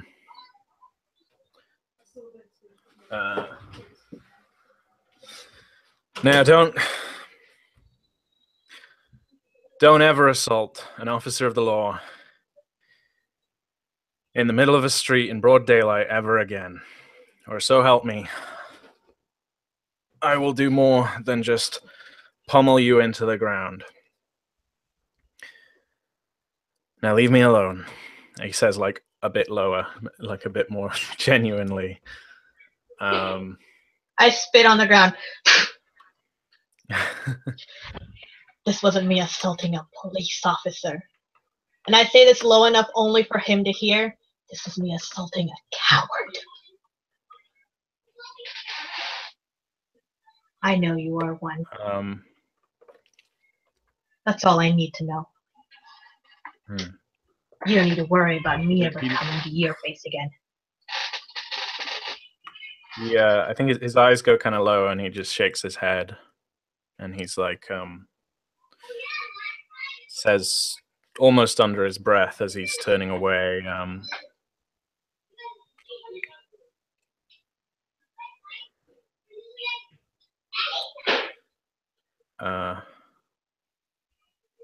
I don't need to justify myself to you. I make the contemptuous snort, but that's it. So he gets his intent. He never wants to. Obviously, like, you might coincidentally still run into him again, but as far as he can help it, like, he never wants to see you again, and he doesn't want to hear you talking shit about him or bringing up this corruption business again. Cool. And I think Tygus, who's sort of watched all of this unfold with like astonishment, like shakes his head and then runs over to you and like leans and is like, "My lady, are you all right?" He's like trying to help you up. I accept the help, but like literally, there's nothing wrong with. I got like a split lip. you don't lean on him too hard. Yeah. It's like, and I'm just like, it's all right, Tygus. He hits like a 2-year-old mortal toddler. It's fine. Do you say that like with a bit of a louder voice as he's walking away? Like, I don't like if he hears it, he hears it, but I don't make it a point to say it louder. Okay. Yeah. I think a small. But he does hit like a 2-year-old mortal toddler. Yeah. I think there's like a smallish gathering, like not a crowd, but like a couple people have like poked their heads out of the temple doors and stuff, and it's like, oh, what's going on? I heard commotion. Like, what just happened? Like, most people missed it. It's fine. And yeah, you see Treven walk, like, sauntering off with these two other men in tow.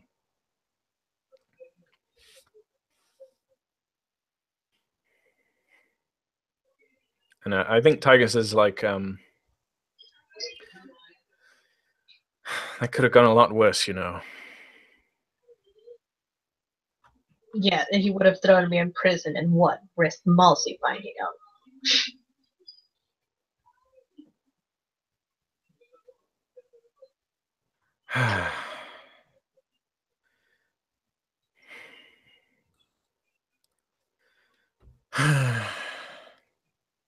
He knows what he's done.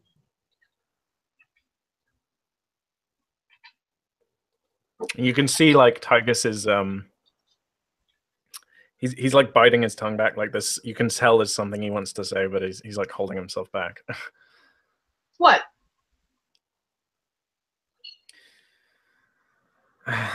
Just, well,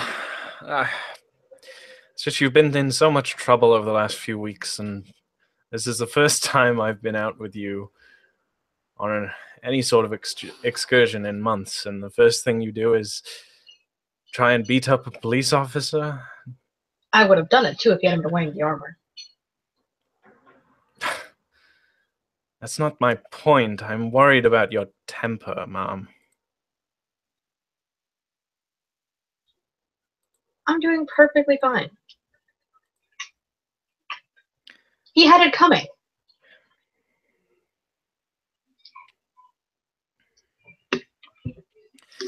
If you say so. But I just don't think we should be, you know, trying to get into trouble.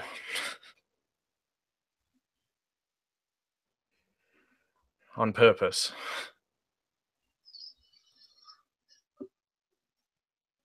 I guess you're right.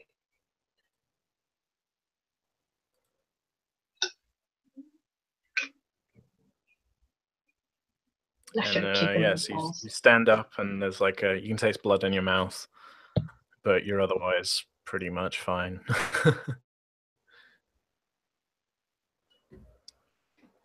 Well, I got that solid punch in the face, which is what I wanted. Yeah, it was, however, took him by surprise. Yeah, it was, however, not as satisfying as I wanted it to be, because fucking armor. Armor, man, it's pretty strong. Yeah. Speaking of which, should we move the scene along? Yes, I gotta go back and talk to Faye and then find Gerald. Cool.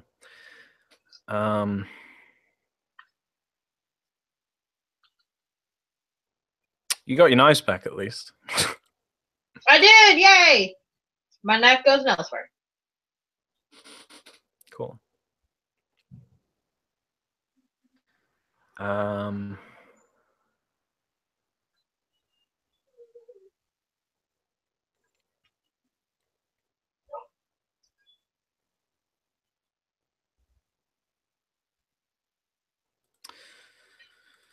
So yeah, you get back to your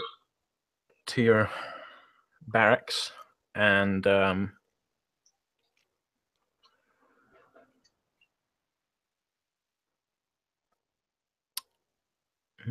it's probably about 5 o'clock-ish at this point. And yeah, you get back to your barracks. You come in, and by the time I get back, this wound is gone. Pardon? Wouldn't it be by the time that I get back that the superficial wound is gone? Oh, the wound. I thought you said woman. I was like, what? I picked up a prostitute along the way, Will. The superficial wound, you'll still have to make a health test, I think. Oh. Okay. Although, actually, it's pretty insignificant.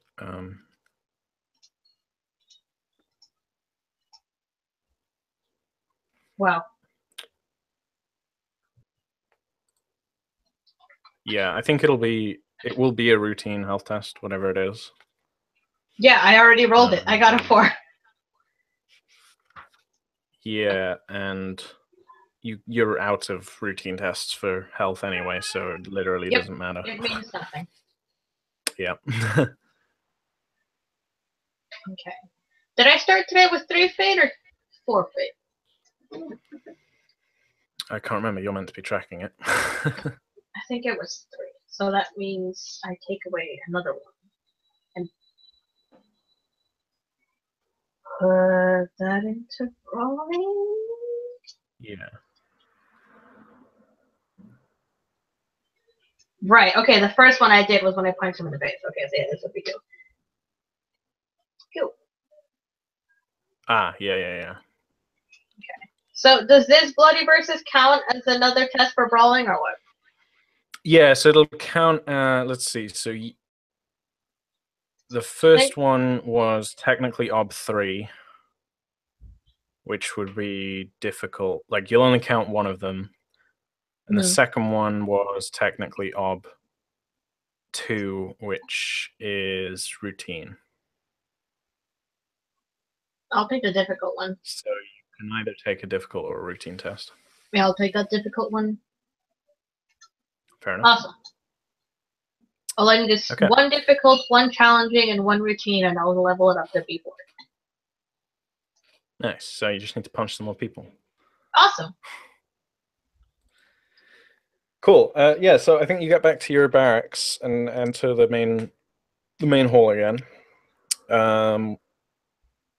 Tigus in tow, and your lip already practically healed. And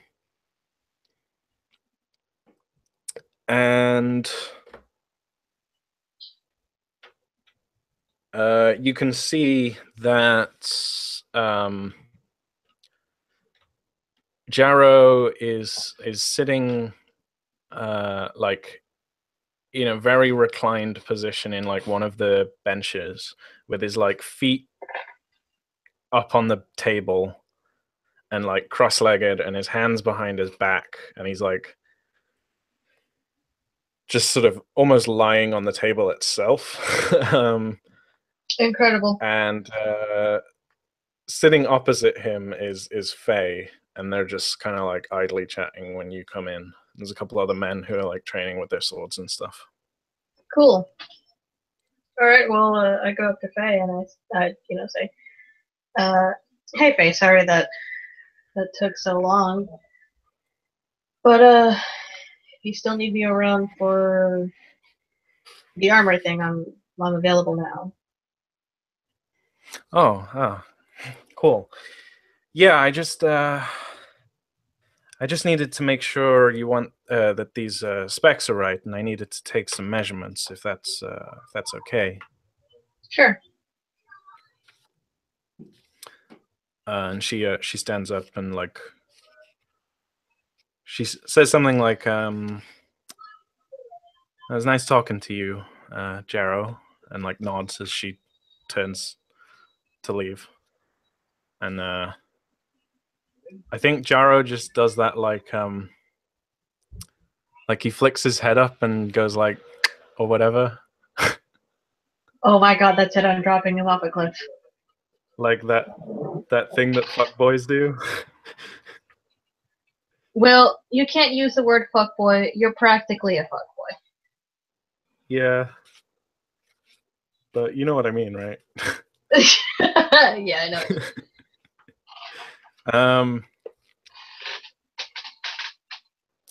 Yeah, and Faye goes outside, like round to the forge area. Okay. Um, Does Faye seem affected by this head nod of his? Did she notice? there's like so you're facing Jarrow. She's turned up to like she's stood up from her seat and turned towards you to like walk past you and out the door, and you're like still looking in that direction. You see him do the thing, and you glance like a small smirk on Faye's face as she walks past you, but she doesn't respond to it.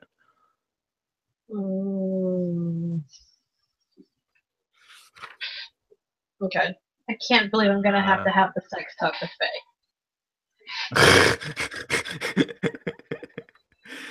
And yeah, so she goes outside to the forge, and presumably you follow. Yes. Awesome. Let's do those measurements. Yeah. So she basically gets out like a measuring tape and starts basically taking measurements of like your bicep girth and forearm width and chest circumference and all those sorts of things. God, it's like measuring for a new bra.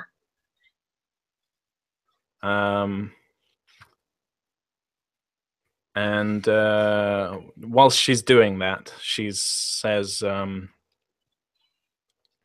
she like gestures at some steel ingots that she's bought in, and she's like, I got some of the materials and I can start work probably tomorrow once I got these measurements right. I just wanted to double check what kind of armor it was you wanted. And you also see like on the table there's like some sketch up of what you described to her the other day. Right. Which is, I guess, what we talked about in terms of reference photos last session. Yeah. Or something very similar. And so really this is me contextualizing an out-of-game conversation, which is, did you want heavy armor? What was it? Heavy... I think you said it was plated mail or something. Yeah, it was. It wasn't do you want full heavy mail or plated mail? Basically, 4 dice or 5 dice. And the reason I want to double check this with you, and you're welcome to change whatever it was you said last time, is because I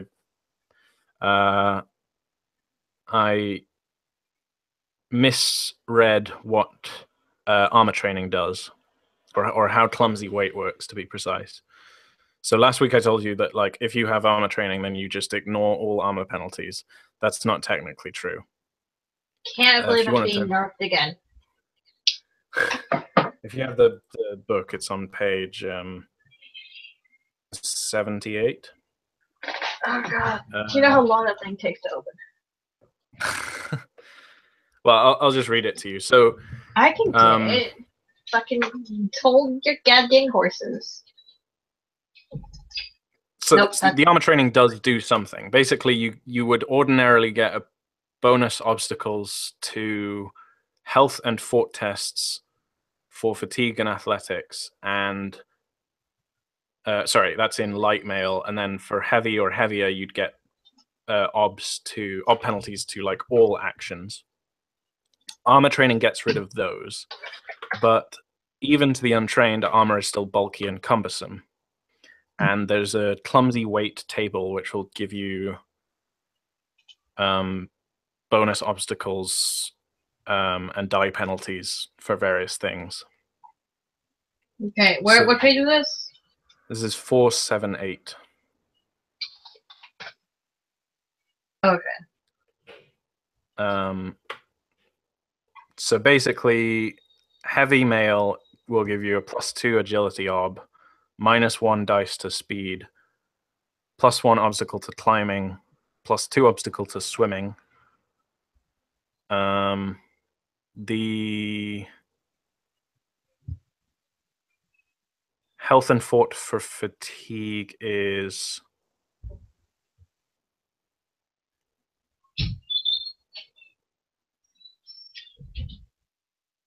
the middle column, the health or fort for fatigue. That's the thing that's negated by armor training. And then throwing and shooting gives you a +1 ob. +2 ob in either heavy mail or plated mail. And you get a +1 or a +2 ob to stealthy in heavy or plated mail. Well, that literally means nothing to me. Basically, doing certain physical actions is still going to be harder depending on which one you wear. So the question is, do you want heavy mail? Basically, heavy mail, which is 4 dice all over, and slightly less difficult penalties to deal with, or plated mail, which is 5 dice all over and a little bit harder penalties. Basically, it's weighing up how many dice you want from armor and these penalties on this table. Well, and I guess it'll also affect how long it takes for the armor to be produced. Right. I don't know. Like, how many armor dice did Traven have? Traven was wearing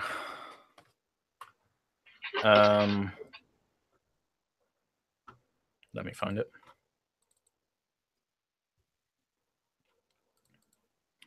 Traven had 4 dice on his torso, 3 on his arms, 2 on his legs, and 3 on his head.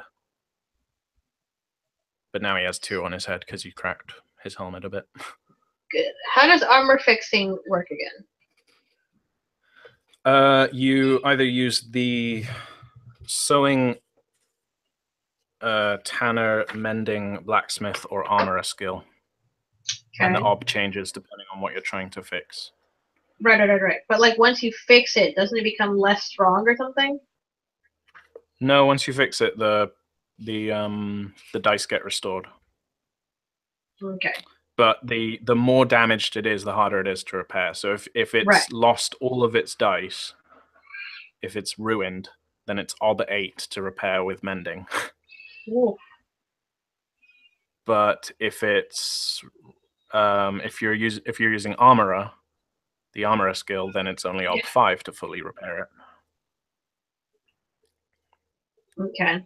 I'm gonna go with heavy mail then. Oh, actually no. To fully repair heavy mail with armor, it's only ob 2. Oh shit. So, yeah. Okay, so heavy mail is 4 dice. Yep. And the clumsy weight penalties will be +2 ob to agility, -1 dice to speed, +1 ob to climbing, +2 ob to throwing and shooting, +1 ob to stealthy, and +2 ob to swimming. Right. And there's unfortunately the character sheet on Roll20 is like not. It doesn't quite have all of those categories in the clumsy weight, so but we can write most of them in, I guess. I think it's some of this character sheet is still using the old Burning Wheel rules. They updated a bit of it, like there's now a stride category on the stats and skills instead of speed multiplier. which was an earlier edition thing. But then the clumsy weight categories are kind of botched. So it's, yeah. But so we'll figure it out. But yeah. Okay.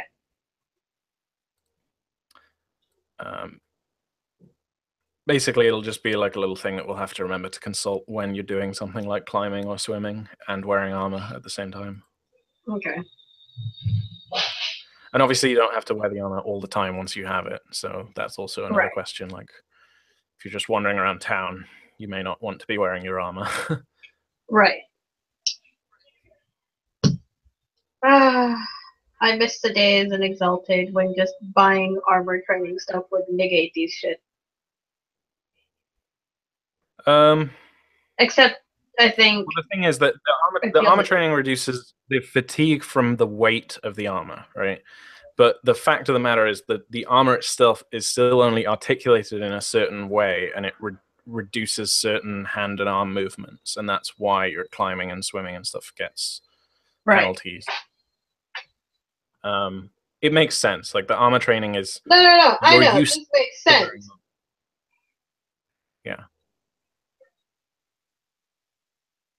But even in the old Distant Worlds thing, I still had a thing that was basically this, where the armor training reduced fatigue penalties, but you still had agility penalties or something like that, if I remember correctly. Yeah, I still had agility penalties, but like... Yeah, which is basically the same as this.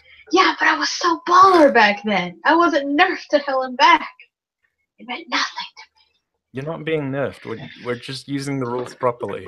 I can't believe the rules are nerfing me. Okay, so it's heavy mail that you're working on. Yes, heavy mail, please. Okay, so I'll just add that to Faye's character sheet. Yeah.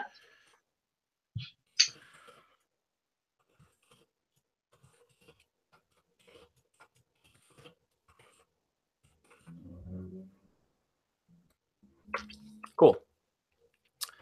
And I think what I'll do is I'll treat it like a what's it called? A graduated test. So she'll have to get like 10 successes in total.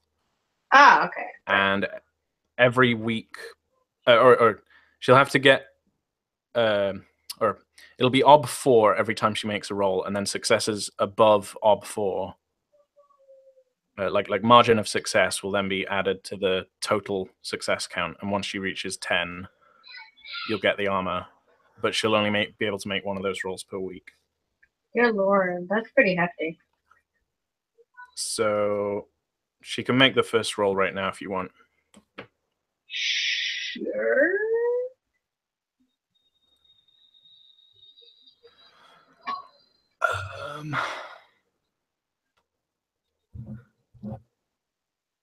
No, yeah, I feel that.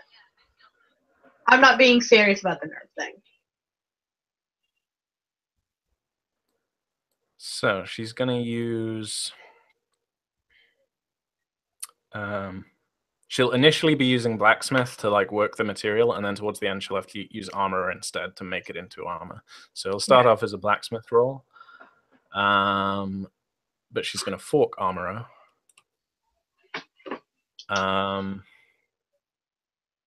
I'll give her a +1 from Jyoti being in the forge. That seems appropriate. I love Jyoti.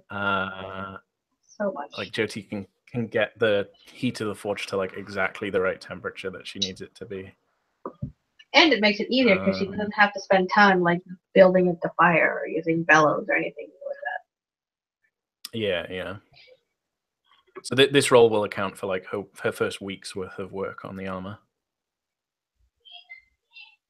And I think that's all she can fork, actually. Unless it's up to you. Do you want her to fork astrology or not? Oh, God. Where's she at right now? Her blacksmithing is a B7, and she's got 2 modifiers already. Oh, fuck it. She can fucking do it. Yeah. Watch her fail Oops, miserably. I set the obstacle wrong. Okay, she got exactly 4 successes, so she... Wow, yeah, see, absolutely not. Look at that. Okay. 3 ones. Yeah, unlucky on the ones. Jesus Christ. So that was 9 dice at ob 4, which, yeah, is routine. So is it that this also counts and then any extras also count? I'll say if she meets the ob, then that's 1, and then anything above that is a bonus. But if she gets under, it won't, like, subtract. Right. So it'll just take, potentially, like, 10 weeks. But, Alright. hopefully next week she'll get more than 4 successes, and then... Because, I mean, and I will admit fully here that I'm just making this up, because there isn't official crafting rules yet. So I'm just taking the number of dice that the armor is giving you, which is 4, and then that's the ob, and then she's making crafting rolls, and so it makes sense to me, at least, that you know, it's harder to craft heavy scaled armor than it is to make chainmail or whatever. Okay. So I know that this is technically like her first work for the week, but can we like rewind back to that conversation or that time we were at where she was measuring me? That scene. Yeah, we can finish that scene. I just wanted to get the formality out of the way. Right. And double check what armor it was that you wanted, now that you know how the clumsy weight works. Cool.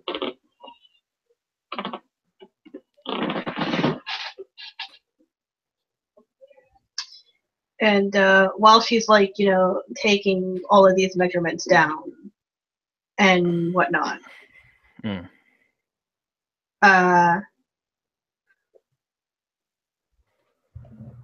there's like a bit of silence where I'm just letting her work in peace. And then Denati says, "Don't let Jero distract you too much. I know he's got a certain way about his personality." Oh, what do you mean? I give her a look. Like, girl, we all know what I'm talking about here. She's got like a bit of a smirk on her face. And she's like, if you need it, we can acquire Maiden's Teeth. Don't be silly.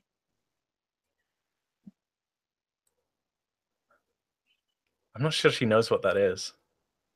Are you serious? She's like a peasant girl, and well, okay, actually no, she's been raised with the Nellens for a bit. Yeah, okay, she's yeah. She just I think her little smirk goes into like a full smile now, and she's like, I don't know if that'll be necessary. I just think he's kind of cute.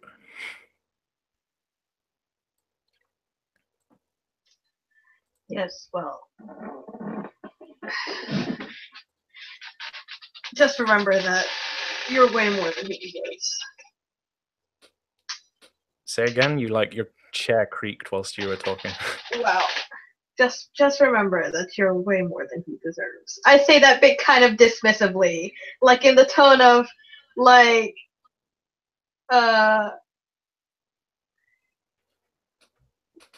okay, Denati says, in most cases, I'd say not to play with your food, but in this case, I'll make an exception. And she like fully laughs then, and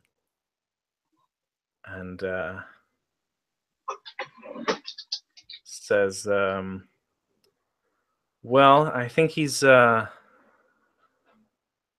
with words than I am.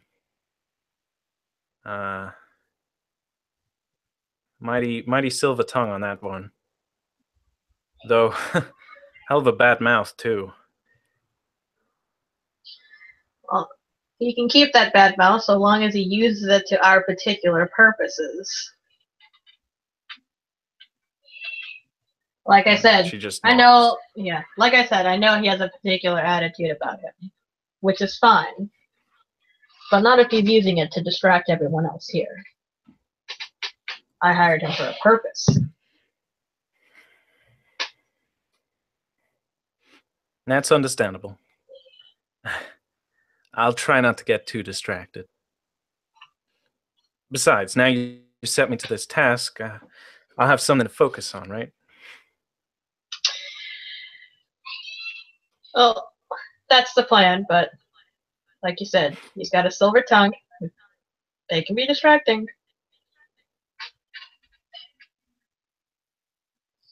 And with that, I will leave her to her business. Yeah, she thanks you for your time and lets you go. The mom advice.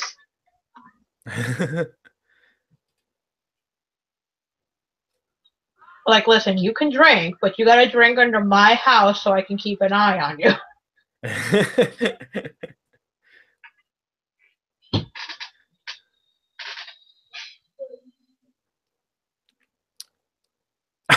Now I suppose. Sorry, I just What? read what Rob wrote. He's fucking rude! Dilute. I don't think they know what Maiden's tea is either. So rude. Fucking rude. Alright. Yeah, I'm not begrudging her fun. I'm just saying, be smart about it, Chick. I'm sure he can use that silver tongue in plenty of fucking ways, but until he makes that bank, he's gonna take care of none of you or none of your kids. Yeah. Okay. So you head back inside. You want to talk to Jero now, or what? I'd like to talk to Jero now. Let's do it. All right. Might as well. He's still in the same position that he was when you left him, though now he's acquired like a small pitcher of beer from somewhere. Great. How close are we? We're pretty close to like the actual docks, aren't we? Like to the riverside.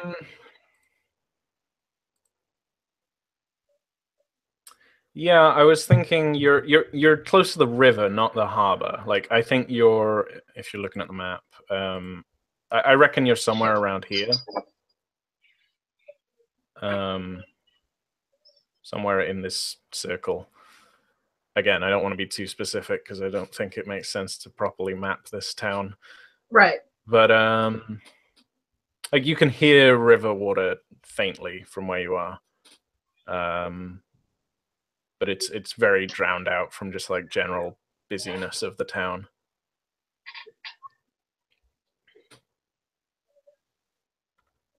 Why? I go up to Jero and I say, take a walk with me.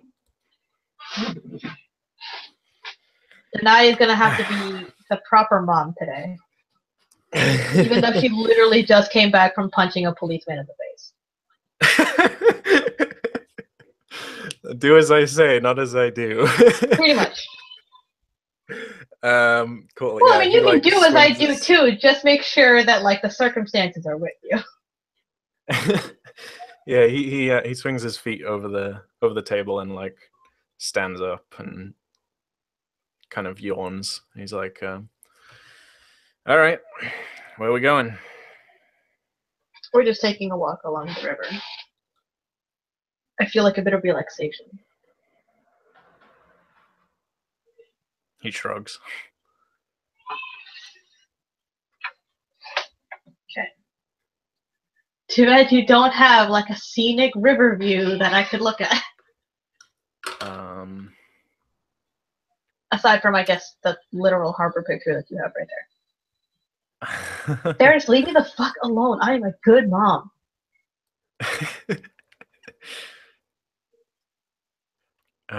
Keep talking. I'll have a quick look for a riverside picture. Nice. So what do you think of your first day in the company? I know it hasn't been very exciting.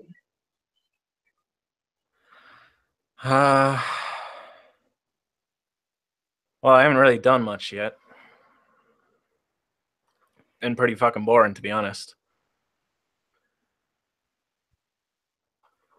But I guess if I'm getting paid... And he shrugs again.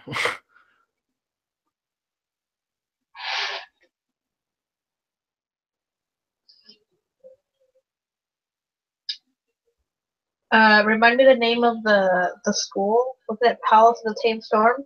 Yeah, Palace of the Tame Storm.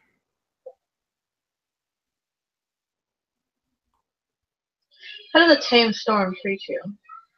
I've never been there myself, obviously, before the day we hired you, so there's little I know about it other than what leaks out of the walls. Mm.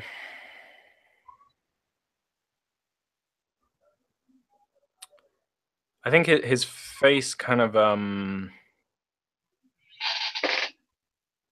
goes a little bit sterner, like there's a hint of a frown on his brow, and he says,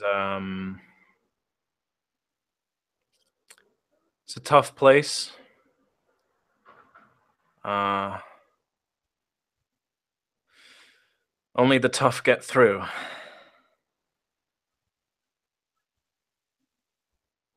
They don't treat you special and proper there.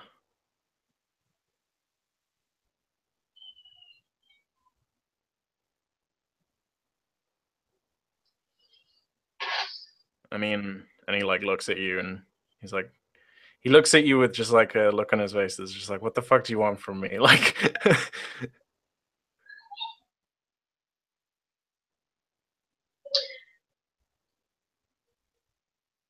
I went to the House of Bells. I didn't go to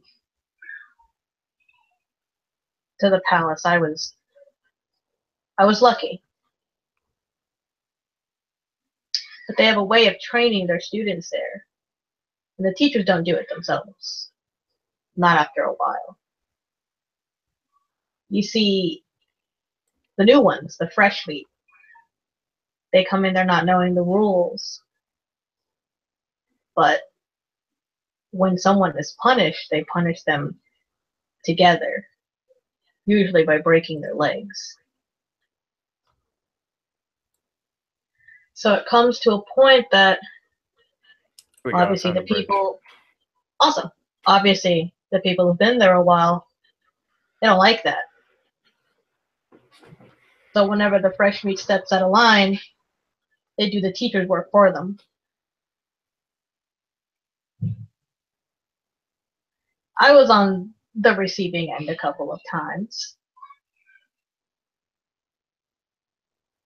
Mostly what it did was leave me with a hunger. But one day I would be the senior. I would be the one taking over the rules.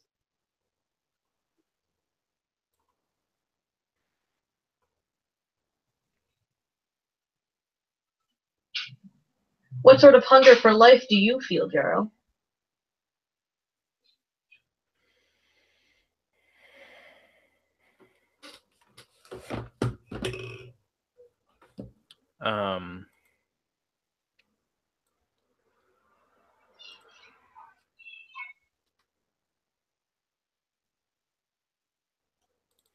He says, I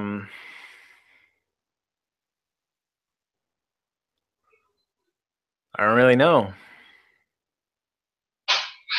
Probably not.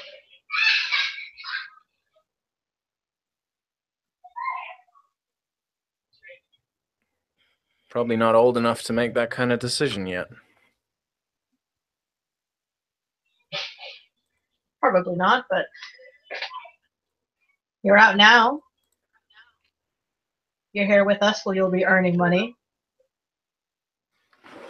You can do whatever you want with your life.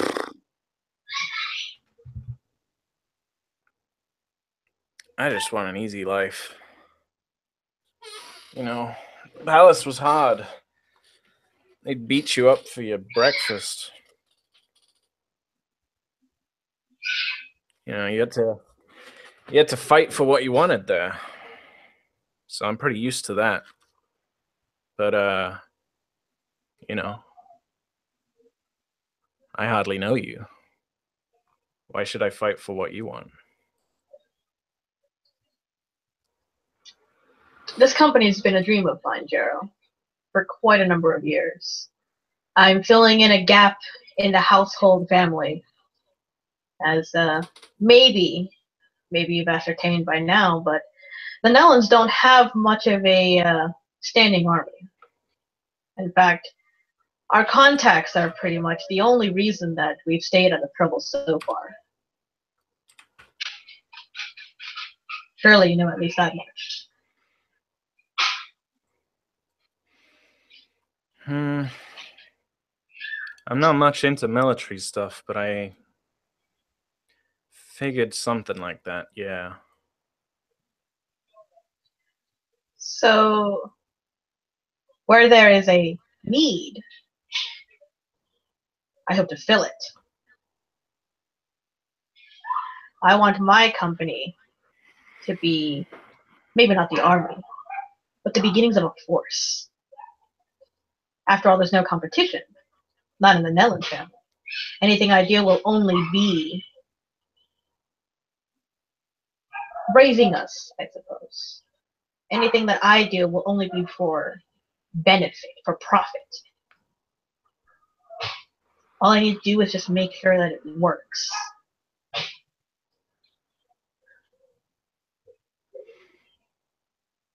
And I suppose that's where you come in.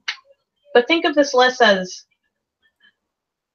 doing something for me and more of doing it for yourself. After all, in here, if you do the job I hire and pay you for, there'll be no need for you to fight. There'll be no need for you to scrabble for breakfast, to battle day in and day out for the most minor things. If anything, I've given you a position of power.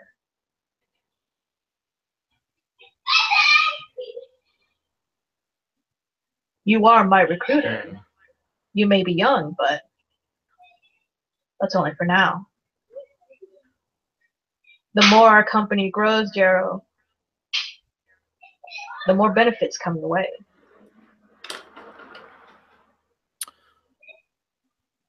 I mean, that's some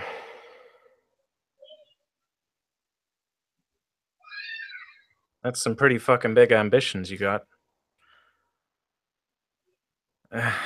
But you'll have to excuse me for my bluntness when I say it doesn't exactly feel like an upgrade when I move from the Citadel to a leaky shack in the slums. We'll have to start somewhere, Jero. You can't expect life to hand you everything on a silver platter, and at this point, I'd be very surprised if you thought really that was actually what was going to happen.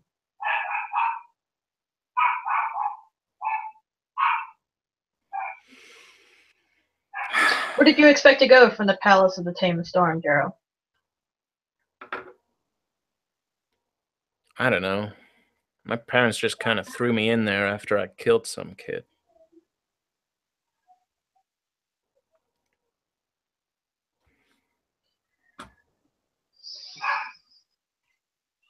With a history like that, might make it hard to get a job. With where you're from, make it even harder. You have a reputation.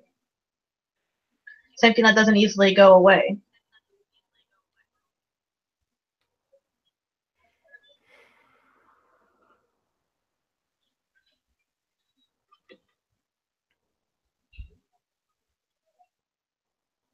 But you can change your reputation, Jero.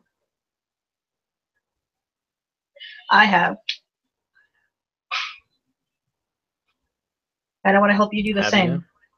I have. How's that? I'm sure you can tell. I wasn't born in the Netherlands. He like smirks a bit. I was raised in a peasant village off on Tang. I was taken here I and thought you had a shown. southern look to you. You're not wrong. But I was taken to the Blessed Isle, and I was trained, and I grew better, stronger. Sure, I may look like I'm from Ontang, but I'm more than that now.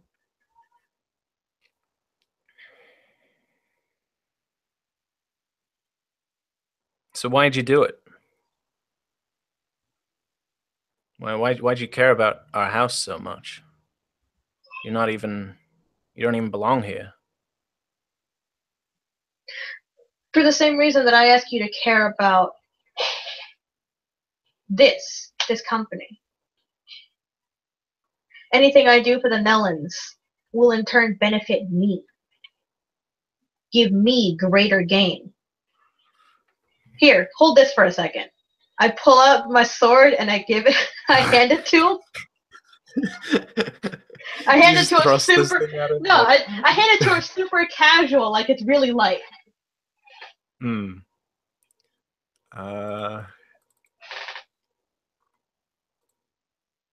He's gonna have to make a power test.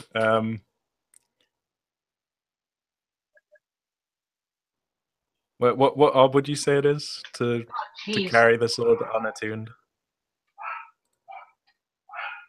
Oh god. Okay. Well, two is routine, right? Something like that, and then three is like. Because two is. Oh, it's not loading. 3 is difficult. 4 is extremely difficult. Well, if he's used to fighting, I don't think it would be extremely difficult, but I do think it would be difficult.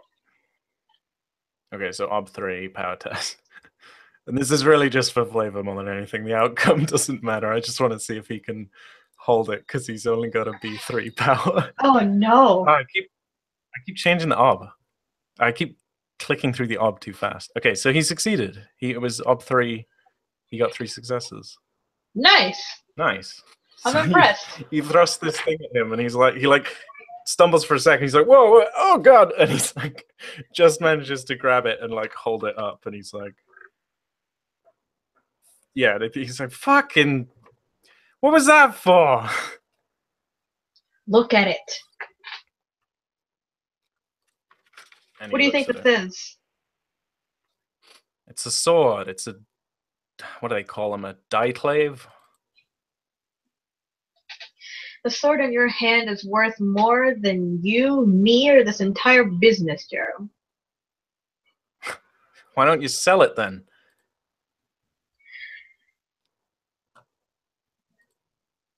I lean in. I take the sword back, and I lean in really close. Closer, right? And I say, technically, these are state secrets. But I fought almost singularly.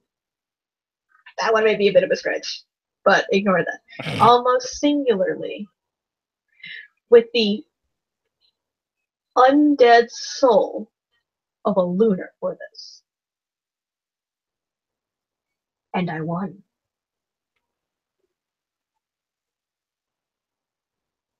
Also because first stage artifacts are incredibly hard to sell.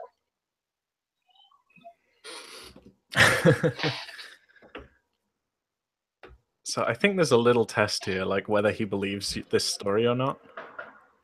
But it's true! How dare you! Yeah, no, it can be totally true, but it's like, does he believe you? Rude. Because Rude little fucking snot-nosed brat.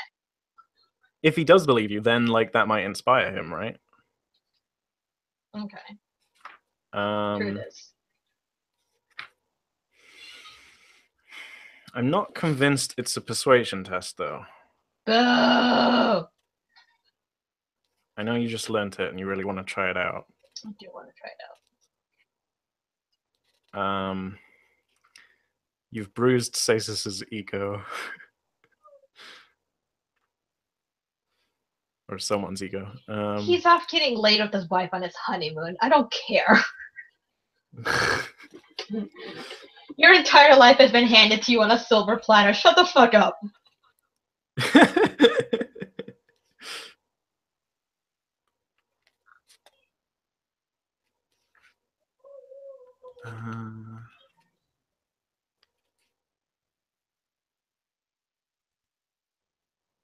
Okay, so it's not playwright. You're not writing and performing a play for him. I think it's oratory. Oh, you got the ability to. Oh wait, no, wait. The ability to rouse masses with a stirring speech. But the obstacle is the most common will exponent of the crowd. So if your crowd is 1, then.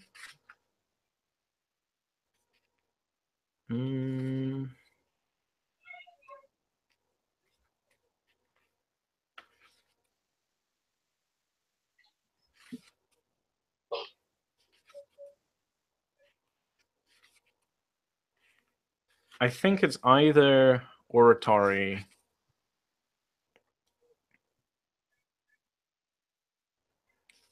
or.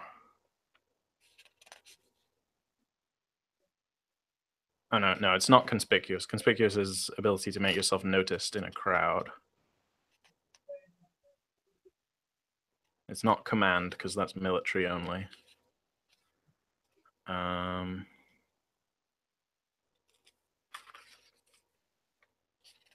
Yeah, I think it's oratory. I think you're orating to him. You're trying to inspire him. Okay. So I guess I'll fucking open oratory? Jeez. I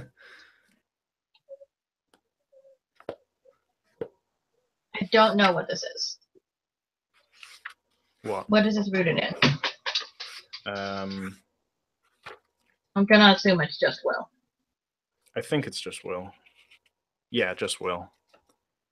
Unless it's like rhetoric and it's rooted in perception. No, it's not. Although rhetoric, what's rhetoric do again? Oh, rhetoric is a conveyance of. This might be it actually. Rhetoric is a form of discourse centered on the conveyance of thoughts, ideas, and concepts. No, okay, you're telling him a story. This is definitely oratory. Okay.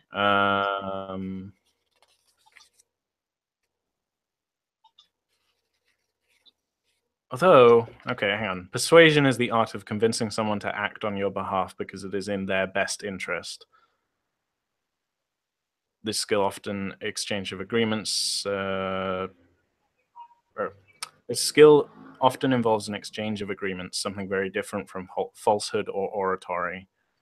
Those two skills tell someone what to do or believe, whereas using persuasion, one carefully crafts a suggestion for the victim to agree with. Oh my god, that's worded so dirty. With luck, he'll think it was his idea in the first place. So it's up to you. I think, depending on how you want to phrase it, it's either persuasion or oratory. You've obviously got a better chance with persuasion. I mean, do I? The way that you've been. Pardon? Do I have a better chance with persuasion? Yeah, because you've learnt it now. So the orb will be his will instead of his will doubled. But I thought oratory was like just the audience, and because it was like 1, it'd just be 2. It's the orb of oratory is the average will of the audience, which is just okay. Yeah. Right.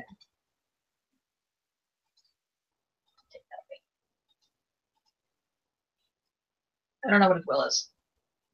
So I think okay. So actually I think it is persuasion then. You're trying to convince him that this story that you just told is true, and you're like this whole this whole part of this conversation was initiated by him asking like, what do you fight for? Why do you believe in this? Why do you care about Nellens so much? So you're trying to inspire that same. It's up to you. Do you think it's oratory or persuasion? I'll try to persuade him because I literally just learned this. Fair enough. Okay, so his will is 3. So the obstacle is Okay. 3. All right. Can I fork in Nellens wise? Yeah. Yes, he's an Ellen. And ghost wise, because I'm talking about ghosts.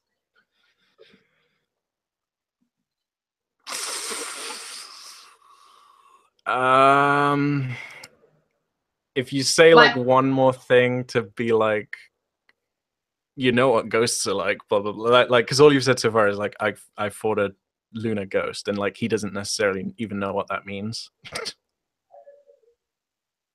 I described to him a little bit, just like, you know, yeah, I fought a lunar ghost for this almost single-handedly and won. Big, towering bull. At the very end, it was nothing more than a cloud of smoke, almost. Like it was dissipating in water. So, talking about like the smoky shape of a unmaterialized ghost. I don't want to say dematerialized because he was visible. Dematerializing, I guess. Dematerializing. There we go. And I kind of want to paint this scene a bit as well. So like maybe you've stopped under this bridge, and as you're saying this to him, like you've maybe even like backed him against the wall of one of the feet of the bridge.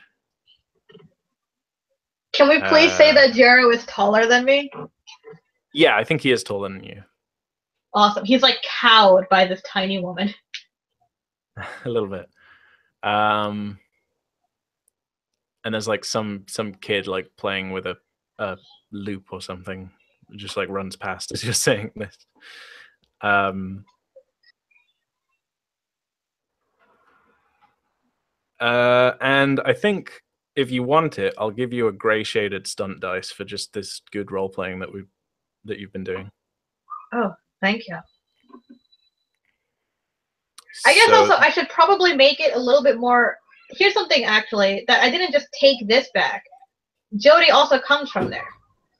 Yeah. So you could mention that as well. I will mention that because he could literally just like, I don't know, look at Jody. How else do you get a fucking fire elemental into your forge? Surely you found it a little bit strange that we may have this ramshackle hut, as you called it, but there's a fire elemental burning in the forge that Faye works in. He comes from there. Ah. I just assumed that was Faye's. I gave it as a gift. Now, you'll never catch me saying this to anyone else. And if you ever say it, I'll deny it.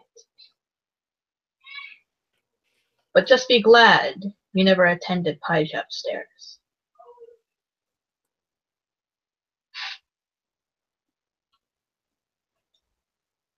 All right. So do you want to make your roll? Yes. So do I roll the gray shaded dice differently? So the way the stunt die works is it's optional because it does count to, unlike Persona, it does count towards whether it's a difficult test or a routine test. Right. The way that we'll do it with the macro. Anyway. Yeah. The way that we'll do it with the macro is we'll just say the first die in the list, same with like the astrology die and stuff. If it's a 3, then it counts as another success instead of 4, 5, or 6 only. Okay, so I get +3 to my modifier. If you want it, but yeah. I will take it. Mostly because I've never rolled a gray shaded dice before and I want to. Fair enough. Okay, so I have the 2 from Persuasion, I have the 1 from Good Role Playing, and then the 1 from Nellens Wise, and then the 1 for Ghost Wise. Sure. And then I don't think I could fork anything in because I'm not really in trouble right now, so I can't fork in trouble wise. Yeah. And just before you roll, yes. So the ob is 3, and your intent here is what exactly? My intent is to persuade him that effort does count towards something. Like, I didn't just get picked up off the street for nothing. Like, this is a slow start, but I will make something of myself. And I will take him with me if possible. Basically, make effort, kid. You can do it. Yeah, you want to convince him that it's worthwhile. Yes. Okay, and I think if you fail, I don't think it's that he's not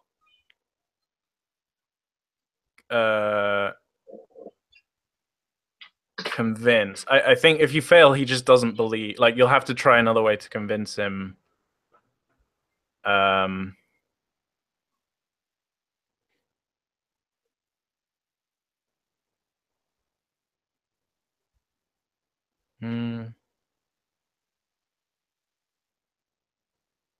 If you fail, he won't believe your story. But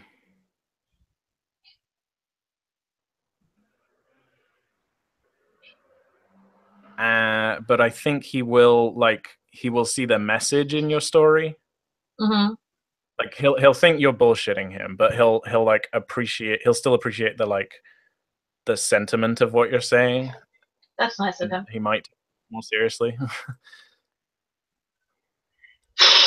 That sound fair? Yeah. You got 2 6s. Oh, I have my. But okay. So get rid of the wound penalty. So okay. yeah, So the wound penalty 3... isn't there. So, and you have 2 successes. I actually have 3 successes because the first one counts. Because it's a gray shaded dice. Yes. Good.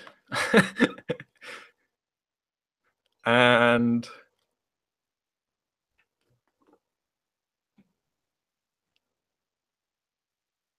so I do succeed. I don't know if I should roll the extra dice if that gets me anything.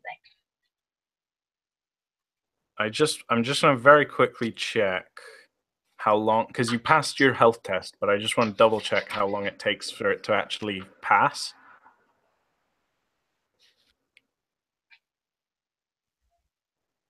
To recover from a superficial wound, the character must pass an OB1 health test. If successful, the pain fades immediately. Okay, so yeah, it is OB3, not OB4.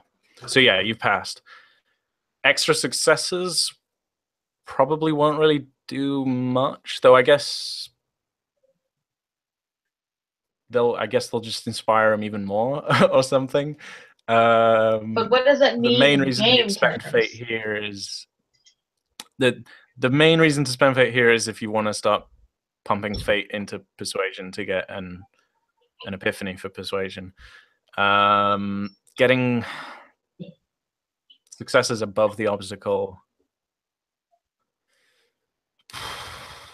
It might, if you have to persuade him again in the future, it might help to have bonus successes now, like a long-ranged link test almost, or something.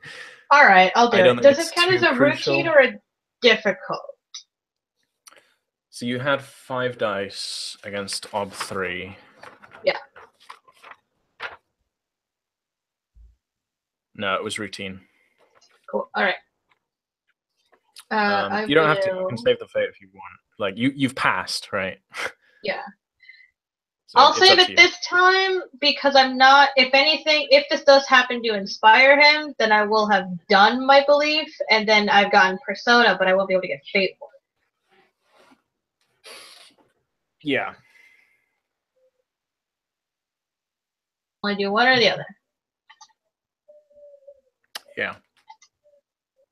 All right. I shall keep that as a success. All right. So yeah, I think when you finish describing that, he involuntarily shudders a bit, and then he thinks about it, and says,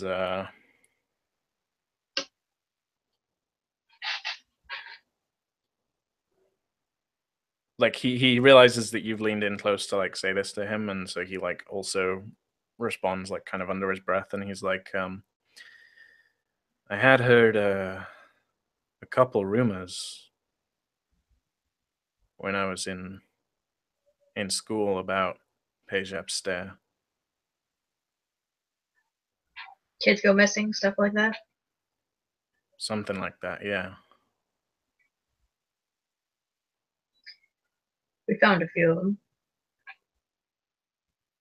And, we found them. We found a lot of them alive, but I don't think they were glad we found them. Not in the state they were in. He, like, swallows. It makes breaking legs at House of Bells look like a walk in the park.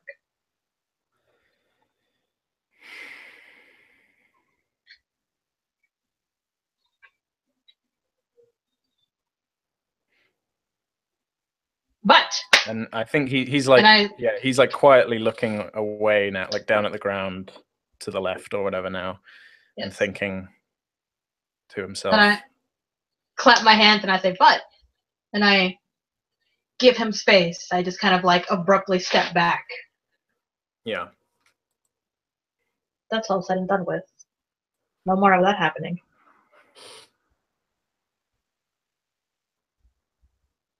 And I got this little treasure on my back to remind me. I didn't go through all that effort for nothing. And I think like he's not like he looks at. Presumably you've like resheathed it now. Yeah. Or something. Yeah, I think, and he looks at the sword in a slightly different way now. Like there's a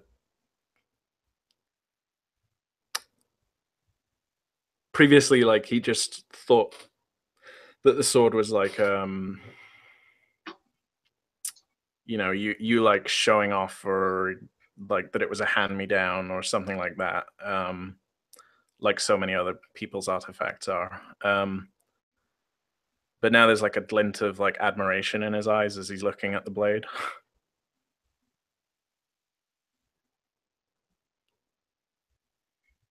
Hand me down my butt. I had to earn this fucking thing. I almost drowned with this piece of shit sword.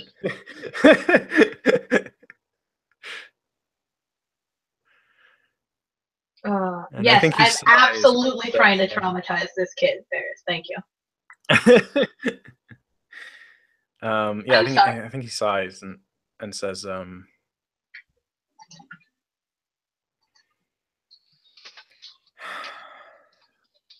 well,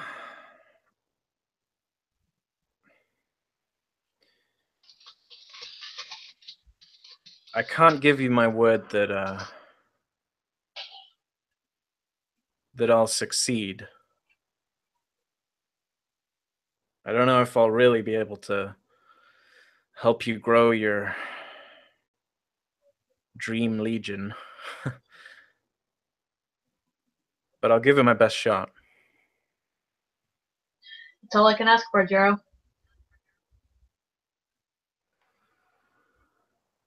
Could we please get some more comfortable beds, though? Those things are fucking awful. I will see what I can do. And that is the only promise I can give you. Well, then we're even, huh? And he smiles, like, all right, joking, like jovially. And he's got like a bit of his swagger back again now. Like he you know, he looked a bit shrunken a moment ago, and now he's like, you know, he's got a bit of jive again. Good. I need that bit of jive. That silver tongue is what's going to get us places. All right, well, I've had enough of a walk. Let's go back. Sure. I think it's a bit of exercise enough for one day. I got in a fight today. I punched a police captain. You what? But that's a story for another time, Jero. You do some crazy shit, huh? Well, you gotta put yourself out there, you know? Denati's laughing at this point. Yeah, he's laughing too. He's like,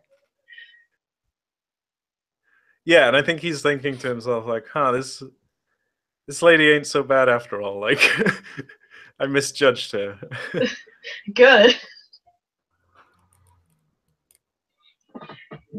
I'm not just an authoritative old lady. I'm an authoritative, cool old lady. Yeah, if you're beating up pigs, then you're a cool gal. Down with the establishment. Oh my god.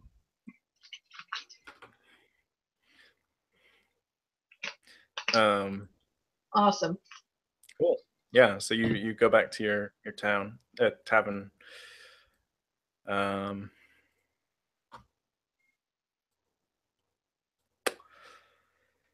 So With the sun setting behind. Wait, which way is the sun setting? I don't know. The sun sets in the east. Sorry, in the west. In the west. So we are walking into the sunset. Back to our tavern. Well, I reckon like the bridge that you were just at was like this one right here. I am looking at the wrong thing. I'm looking at my place, my little thing, not. Oh, jeez, hold on. Oh, okay, all right.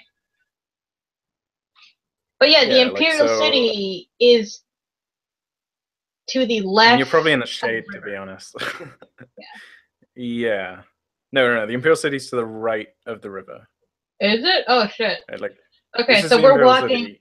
This is the bridge you were just at, right? No, but on the big map, where you put the Imperial City. Oh yeah. I mean, this is oriented in the same way. So like, this is west is this way. Okay.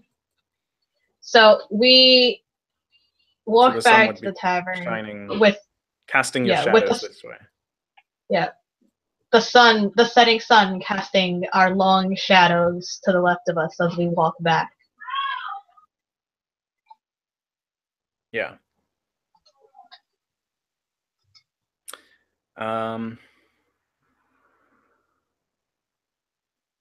Cool. All right. I think I did everything that I wanted to do today. Yeah, I think you did. So let's go to the calendar briefly. So, you've got a job coming up. Yep. And you've got 1, 2, 3, 4 days of downtime, basically. Nice. So I think we're coming up to the end of the session, but there's a couple things we can do briefly. Neato. Which is namely getting some practice time in. Yay.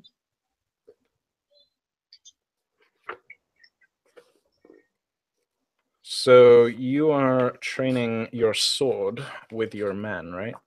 Yes. So you're basically all trying to get sword tests. Yeah.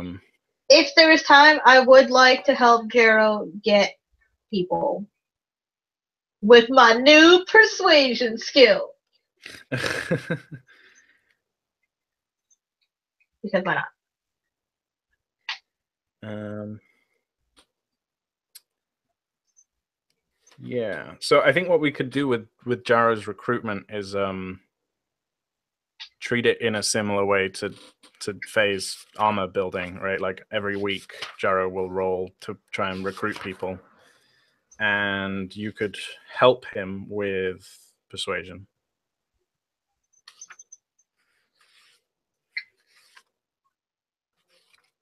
Oh yeah. Although it might be.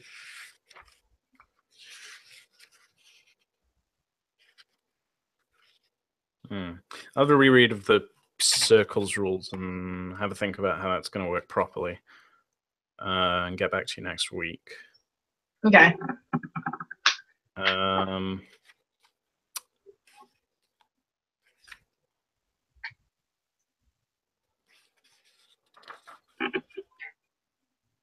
I think Jaro still has the potential to cause you trouble. That's all right. But it'll be like, it's not that he won't work for you, it's that like he'll be a distraction to Faye. to Faye, or Oh, he'll God. disrupt like general work or whatever. So he's not quite out of your bad circles list yet, but I think like one more like stern talking to or something might be enough to like really put him in his place. Jero, stop thinking with the head in your pants and start thinking with the head on your shoulders. Yes, we know you're out and about. You're not gonna get like beaten up for trying to like get your dick wet or something, but for the love of Christ, be smart about it.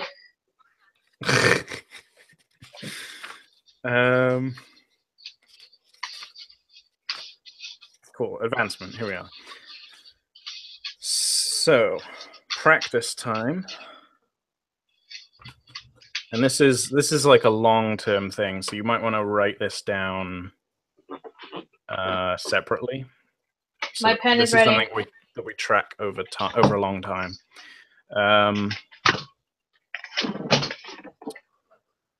So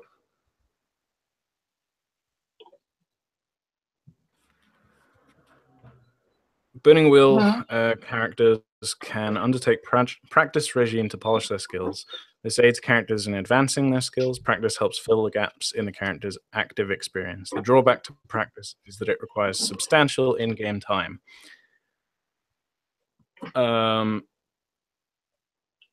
Practice comes in many forms: exercising, studying, and even trying out your skills on your friends. Then some tables are provided. The cycle is the length of time that the character needs in order to earn one test. The hours indicates the actual time per day that the character must spend practicing during the cycle. If the character maintains the daily time requirement for one practice cycle, he earns the listed test for that skill for the purposes of advancement. You cannot practice the same skill more than once per cycle. Character can only be, and this is on page 48 as well if you want to read along. Yes, please. Character may only be forced to practice a number of hours equal to 3 times their will exponent. The most a character can practice in one day, however, no matter their will exponent, is 20 hours. Sleep deprivation is an excellent source of fort tests. So your will exponent is 5, so you can practice up to 15 hours a day. Okay.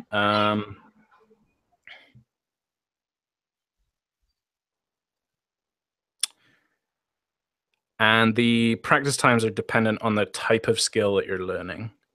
So if you're learning sword,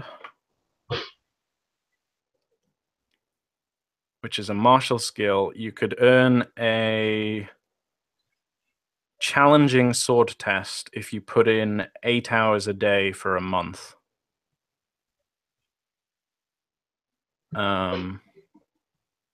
Or a difficult sword test if you put in 4 hours a day for a month. Right. And so that basically you can split it up. So you could be learning sword for 8 hours a day and persuasion or something for 4 hours a day. I test my steel by being waterboarded 3 hours a day for 2 months. Oh God, that sounds horrifying. Yep, that does. Why would you put yourself through something like that? For the skill test.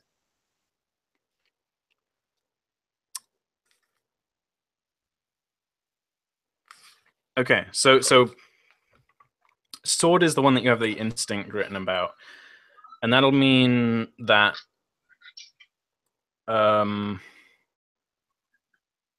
it's already been happening. since you wrote that belief. So we kind of have to fudge the numbers a little bit. Like 2 seconds. Yeah, so I'd basically say, like, at the end of this month, unless there's a period of, like, significant time where you definitely haven't been able to practice with your sword for however many hours you want to practice for, then you'll get the sword test at the end of the month. So the real question is difficult or challenging?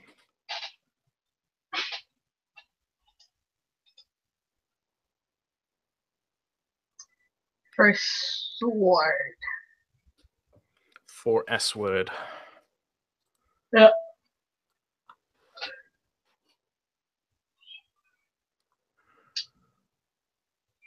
I'll do a challenge one.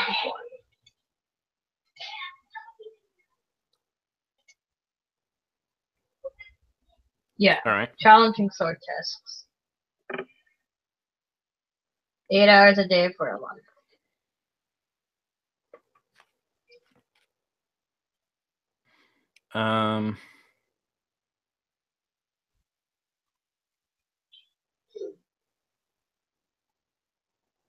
And then you can also you technically have for the next, what did we say,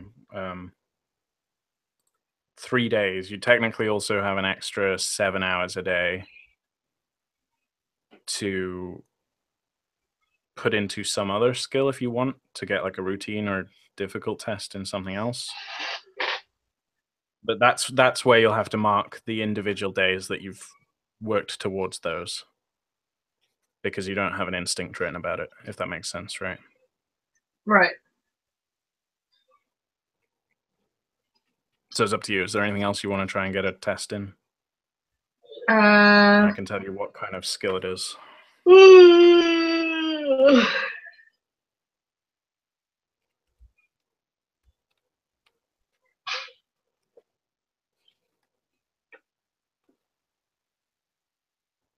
Oh God.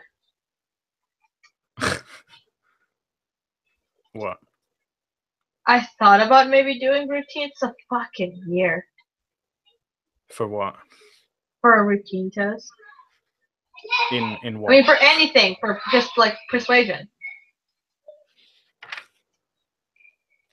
Oh, you're looking at the stats. There's the skill categories on the previous page.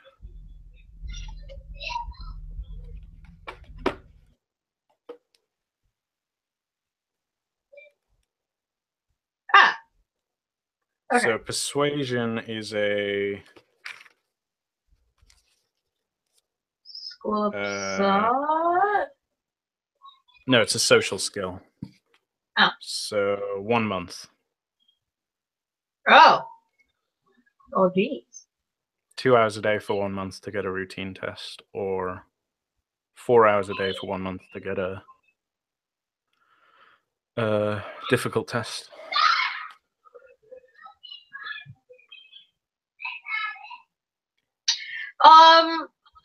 I'll practice my mending. I mean, like, shit, I haven't done anything with that. That's fair enough. Yeah. And I don't need that much actually to level it up, so might as well do that with practice. Yeah. It's a B1. Oh, fair enough. Yeah.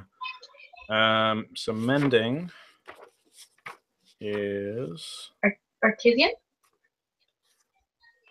It's either artisan or farming, or whatever it's called. Craftsman, forester? Mending is a peasant skill, yeah. Peasant skill. 3 months. 1 hour a day for routine, 4 hours a day for difficult.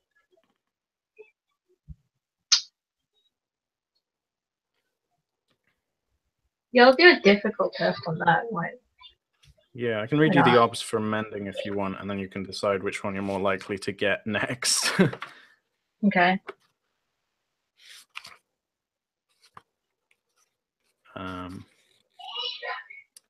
So mending fences or socks is ob 1.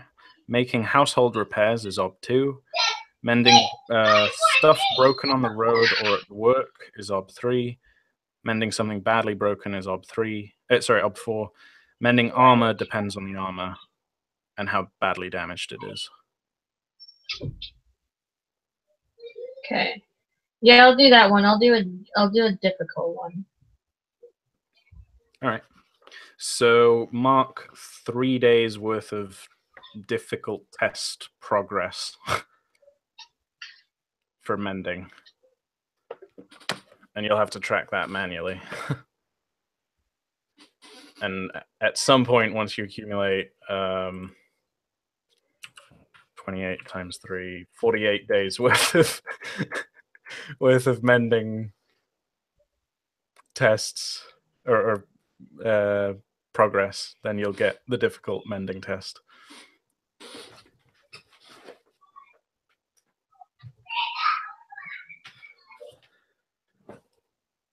To be honest, the downtime practice rules are meant more for like when in a group game when a party member gets really badly injured and has to spend like 6 months recovering, and everyone else bums around and practices their sword or whatever. Got it. It's almost like what happened in that one game I saw. Yeah. But I thought I'd just mention them, like, because there will be a bit more downtime now when we're skipping between jobs. Okay, so you said 48, right? 84. 28 times 3. 84. Yeah, so you're at 4 out of 84. Although I guess technically if you're not doing anything from the 11th until the 16th when your men are away with Musa, then you could also mark another 7 days. Okay. But I think next session... so 4 then 7. Yeah, I mean, however you want to track it, it's up to you. 4. So we're on the calendar right now. So there's one last thing before on the 8th. You get another letter. On the shit. What do we have? Yep, you have the calendar here. Cool. On the 8th. The 8th, okay. Mark it with a little box. Cool. And the letter arrives in a kind of peculiar way. Most of the time it's like a general courier. But in this case, it's effectively a personal courier rather than like a corporate one. And it's a young-ish girl, dressed like quite formally, and quite elegantly. Like there's lots of like little embroidery and stuff around her collar and like other parts of her clothing. She looks very fancy and formal. And yeah, you get this knock at your door, and this woman is standing there, or this girl.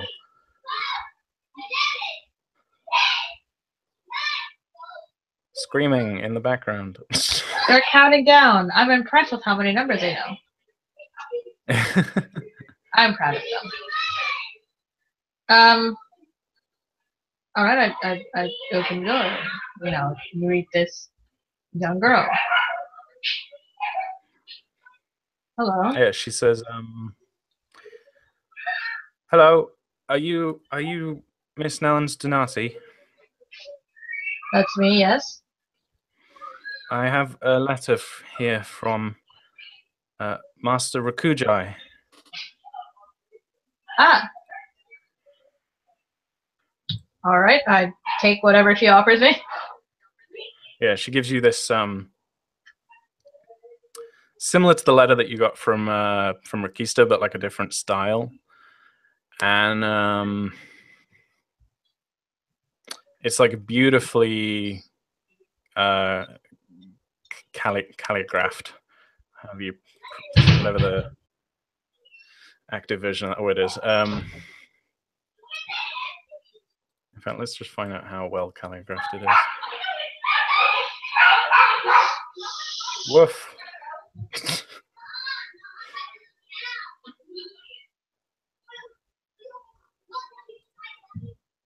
I look at this calligraphy and I feel a little jealous.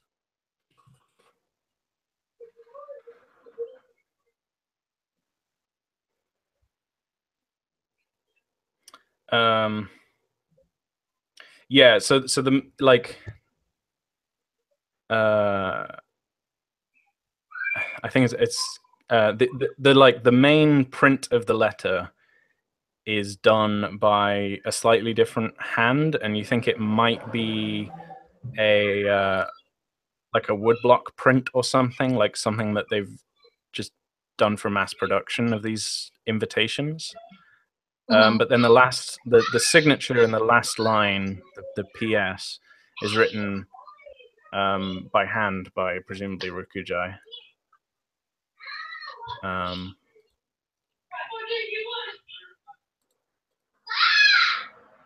And yeah, it's pretty good looking handwriting. It's nothing like it's probably like on par with what the sort of thing that you wrote to Rikista earlier. And yeah, it reads, "Dear Denati, I hope this letter finds you in good health. I wish to personally invite you to come to stay." Wow, fucking kids. How dare you? I'm sorry, they interrupted me. They They're interrupted kids! the letter. Leave them alone! I wish to I'll personally fight you. invite you to come and stay in my abode in Yolin Am on the weekend of the 27th to celebrate with me the Festival of Pearls. I'll be hosting 2 parties and a ball across the 3 evenings, but there will also be time during the days for more casual pleasures, such as exploring the town, visiting our famous Golden Green Bays, shopping, and, of course, sampling this season's first and finest harvest of jade oysters and chrome lobsters. So come prepared for all and more. Yours faithfully, Rukujai of Belar of House Sinus. P.S. There's something I wish to discuss with you in privacy, so please do come. Oh dear. All right. I tipped this small girl.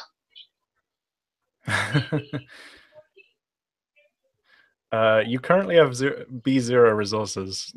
How dare you? I have cash dice on me. Do you want to roll a cash dice to make an appropriate tip then? You're fucking joking. I think it's our 1. This is a very like well pampered courier. Oh god. But Hey, if if you I get make this though, you'll get your difficult test unless you use 2 cash dice. Yeah, and all of my fucking money. Ugh. I mean, but if I do this, then like I'll get my resources back, right? No, if you do this, you'll be able to mark a difficult test, and then when you do get your resources back, it'll be a B2 instead of a B1.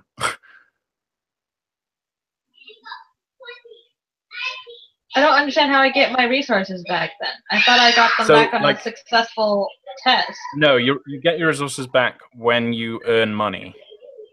Oh, okay. So like right now, technically you're at a B1, which is 1 routine, 1 difficult, or 1 challenging to advance. Okay. But it's at a constant -1, so it's also at 0. All right. And it's okay. at that constant -1 until you get the dice back. But then once you do get the dice back, you'll advance. So I guess I'll roll to fucking satisfy this long term. All right. How many dice am I rolling? I'm just rolling a 1 dice. if you want the difficult test, you'll have to just roll 1 die. Yeah. Oh, God, send to be strength. Lord much dice are you Jesus. spending? I'm spending the gambling one. Oh, cool. I'm giving her fucking Moose's losing dirty money.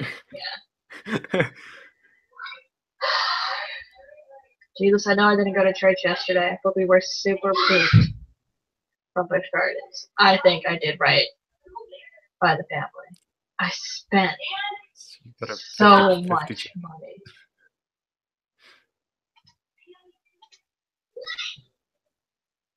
Alright. So, like, you give her the money, and she's, like, very grateful. Actually, yeah, no, The I tiger think comes up behind given me. these specific circumstances, she takes the money that you hand her, and it's like a little book of like, I don't know, like 5 koku or something from Rokujai's gambling, and she looks at it. She's like, she frowns, and she's like, and then she looks at your like ramshackled tavern, and she shrugs. She's like, fair enough, and like pockets it, and she's like, thank you for your time, ma'am, and then leaves. Like, I can't believe I just got shamed by a fucking child!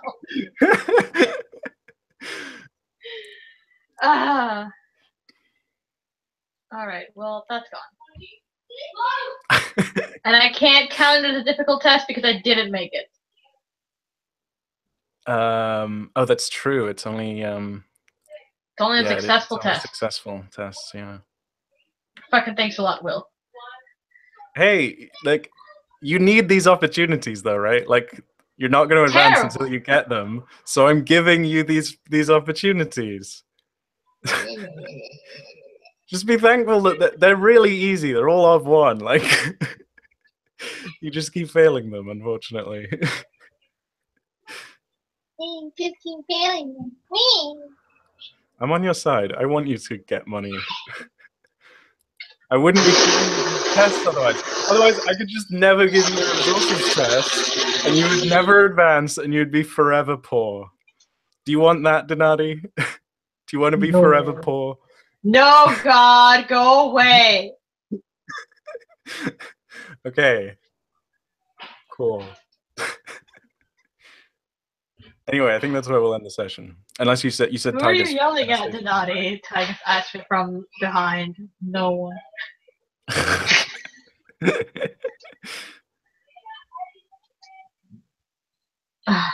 Did you say Tigus was gonna do something, or? No, that was me just throwing in a joke. Tigus asking, "Who am I yelling at?" I'm just nothing. No, I meant before that. You said Tigus was gonna. You were about to butt in, and I interrupted you. Unless you. Maybe it wasn't important. I think that was it. Okay. So yeah, I think that's where we'll end the session. Okay. So, fate and persona and instincts and beliefs and traits. Let's do it. Yeah.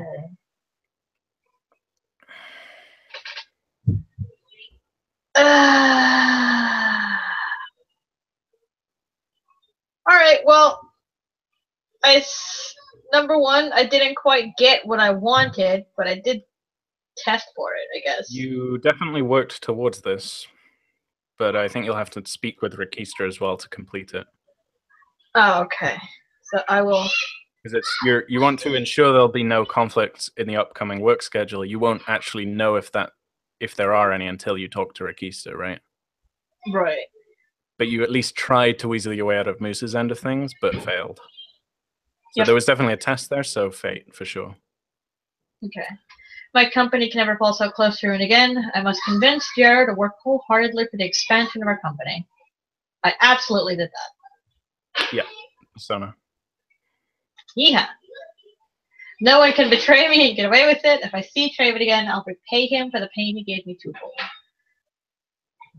So I don't think it was quite twofold. Yeah, so like he won the encounter, Rude. But the real question is, like, are you done with it? Like, are you done with Traven? But Tim, I don't want to see his gross face literally anywhere near my entire existence ever again. I want to descend to the lowest depths of hell after my soul is done screaming on the mortal coil and never see his face on the way down there again.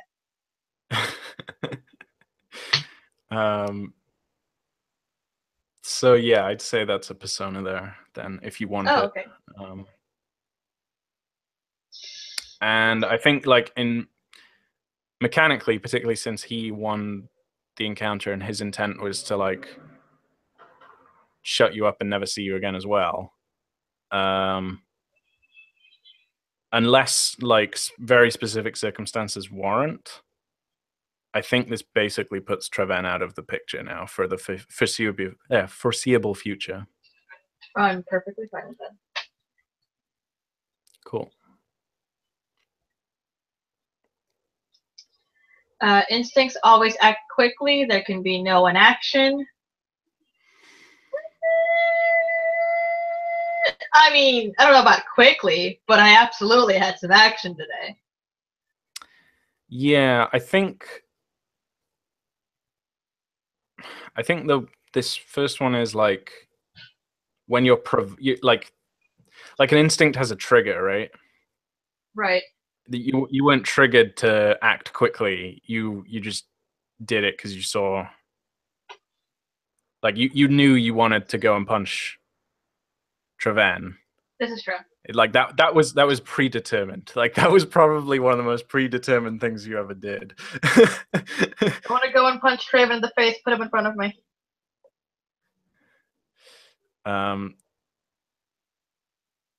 Was there any other times you acted quickly? Work quickly to get Jero off his fucking ass.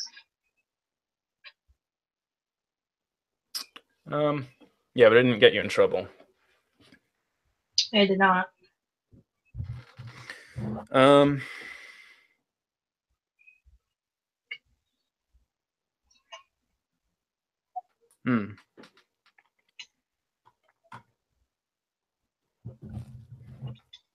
Okay, I don't think the other two will ever get you in trouble, to be honest. Not really. Do instincts only give you like fate or whatever if they are bad for you?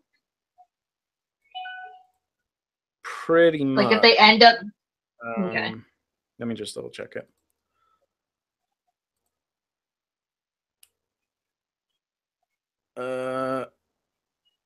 Earning fate from instincts, playing an instinct that makes the character's life difficult. So yeah, I don't think you'll that will happen with either of those two.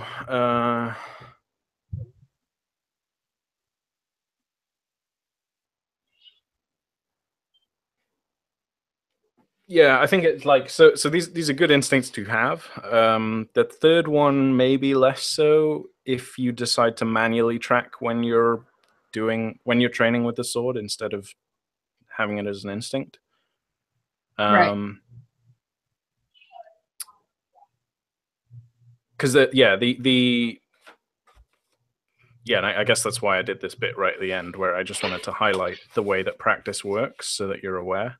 Like the instinct always practice when there's downtime to do X, Y, and Z.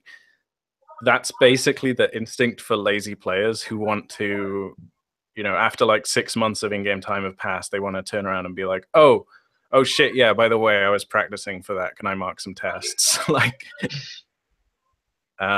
whereas if you're proactive in marking your practice, then you probably don't need an instinct written about it. So change that instinct or what? It depends on how proactive you want to be, because you need to tell, if you don't have an instinct written about it, you need to tell me when you're practicing so that I can keep you honest, basically. So it just depends on whether you like how you want to do it. I'd have a think about it, like. Yeah. And yeah. Cool. And then traits. Do you think any of these came up? Made your life interesting or complicated, or took the game in a new direction? I don't know if it necessarily took the game in a different direction, but I feel like I definitely used the adopted thing to help me with Jero.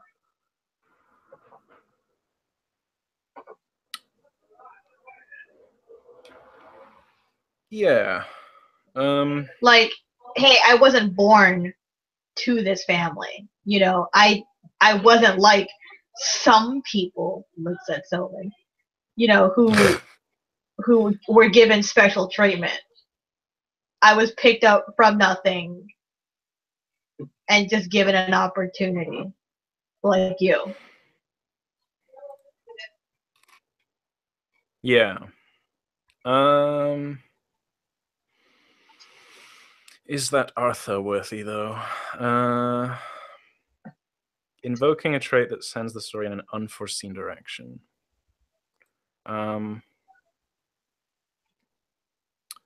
I think given that you had a belief written about it, like we knew you were going to have this conversation with Jarreau, it was only going to go one of two ways, really, unless one of you decided to escalate.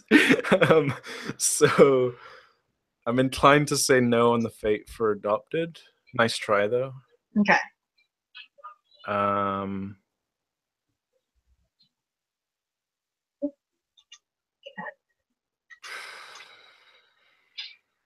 I guess that would be the same. Well, yeah, I don't think unless you can think of a justification. Frustrated, maybe. Well, the same thing happened with like adopted because I had the belief about punching Craven in the face. So all of that, yeah, I guess frustration. If losing the fight had manifested your frustration and then like escalated even more, then maybe. I did spit some pretty nasty shit at him, which I'm very proud of, though. I think I did pretty well on that call out.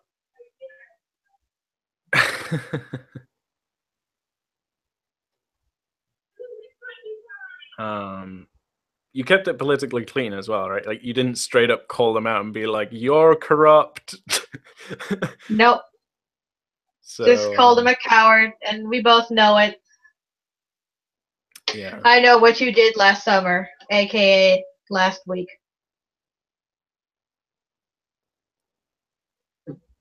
Maybe progenial. Like he is family technically. Depending on how you how you think about that trait. And maybe a justification for what you did to Traven as being I don't know. What, family loyalty? Yeah, no, I don't think there's anything there. If anything, I showed family loyalty while talking to Jarreau. Like, hey, I know I'm doing this for the family, but this also lifts us all up. You can do this too. Yeah, like there's a reason I'm still attached to the family. Yeah, I think again, like you've definitely shown some of these traits this session, but I don't think they've complicated your life. So or taken the story in a new direction. Yeah. So no fate, I'm afraid. But there's one last opportunity, which is what have you learned? What has your character learned?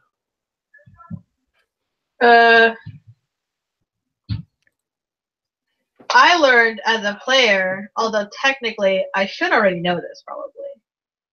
But interestingly enough, I guess until Tygus pointed it out, Ty kind of does have anger problems. I mean, at first it was like, oh, well, she's just, frustrated or whatever. But then I thought about, like when Fasca got kidnapped. And, I guess maybe this isn't anger so much as just a reaction, but my first instinct to fucking anything dropping down on me like that Galva was just kill it. Yeah. My first instinct when I got choked into unconsciousness was kill the bitch, which only later became find out who she is.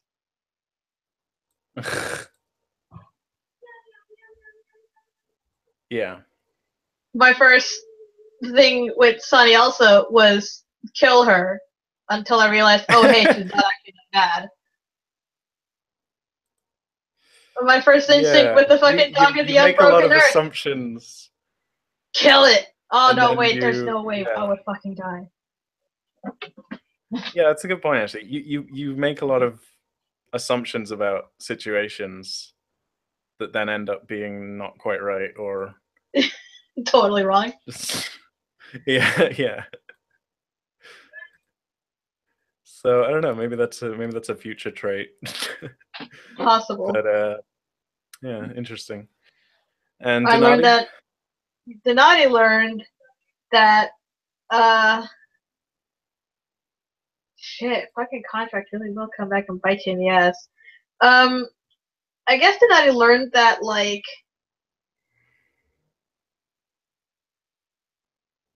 she can persuade people. Like she thinks Isn't that she what you did learned pretty last good. session? No. That was like I forget exactly what was it for? What do you mean? I learned I can convince people, but that was convincing because of Malsey. That was like, oh hey, don't kill me, just let me go. You learned that you could talk your way out of certain situations, I Yes.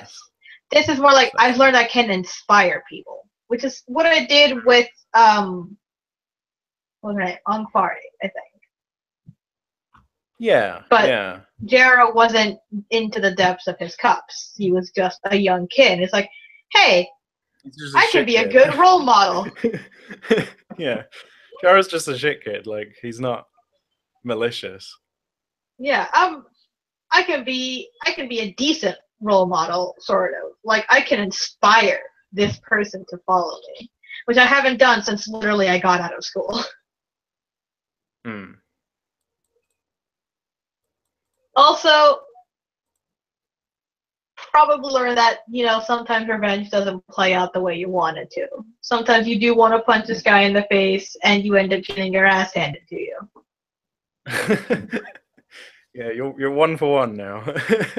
Yep. This was an uneven fight, though. Yeah, well, he was wearing armor, and armor's OP, Yes. so what do you Nerf expect? armor.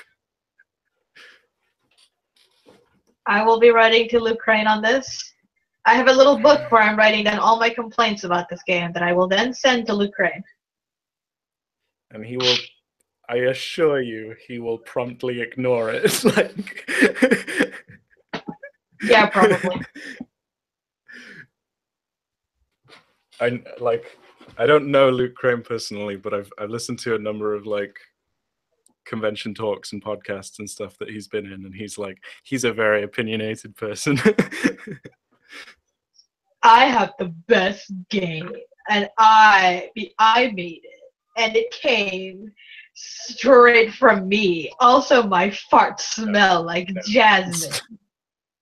He's not that full of himself, but But I made this game, and so clearly that means there's no mistakes wrong with it. I don't want to shit talk Luke Crane too much, just in case I do meet him one day. And what's he gonna fucking do? I don't know. He seems like a cool guy, right? To you because you said bad things about me once on the internet. Anyway, listen, he's a grown man, game. right? Yeah. If he's a grown fucking man, he can handle a little bit of shit talking on the internet. I know. Or if he can't. Then, also, you're like a math genius. The fuck do you care? You're probably like 10 times more intelligent than he is. I don't know about that. I believe it. I believe it, you will. Anyway, I have a lot of respect for Luke Crane. He's, he made the game we're playing, and this game's pretty good. Even if armor the game is OP. Pretty good, but is the person good? That's the real question. Remain critical of your media. I think he's cool. Yeah, he probably is. I'm just taking the piss out of him. I know. Because I can, and I'll never meet him. Anonymity. I love it. Hooray. Cause the worst shit on the internet. And some of the best. I guess so, yeah. Anyway, she can be inspiring. She can be an aspiring leader. and that sometimes revenge doesn't always pan out the way that she wants it to. She did get to punch him in the face, but it didn't satisfy her at all, and it ended up with her ass getting handed to her. Sad face. You cracked his armor, though. I did crack his armor. That does feel a little good. Mm. Cool. All right, so yeah, earn a fate for that. Yeah. And so man, wow, man, you're like sitting at 4 persona now, right? Yeah. You're fucking unkillable. I'm so safe from death, it's ridiculous. Yeah. So actually, I should mention, I was reading that again as well. Technically, what happened in Adam's game, where the rooster died and then he spent a persona to add a complication with the bandits showing up and stuff. Spoilers for that game, by the way, if anyone's listening. Wow, like literally the same. Technically speaking, he should have spent 2 persona, because it's 1 persona to introduce a complication and 1 persona to have the will to live. And the complication you can actually do anytime. Like anytime you don't like the result of a dice roll, you can spend persona to change. You still lost the roll, say, but you can spend the persona to like change how you lost. Like in that Duel of Wits with Malsey or something. She won, but I can introduce the complication that the ship accidentally crashes into a rock and the argument is forgotten in this time.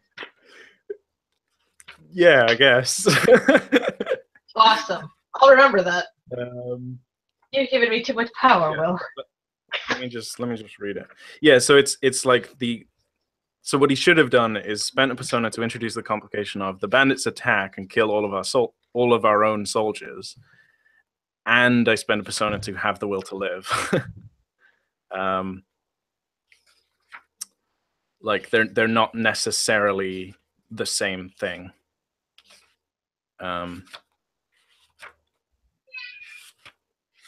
Yeah, let me just find it to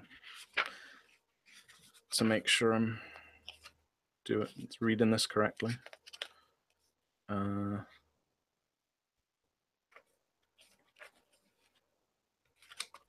Fuck, where's the author section?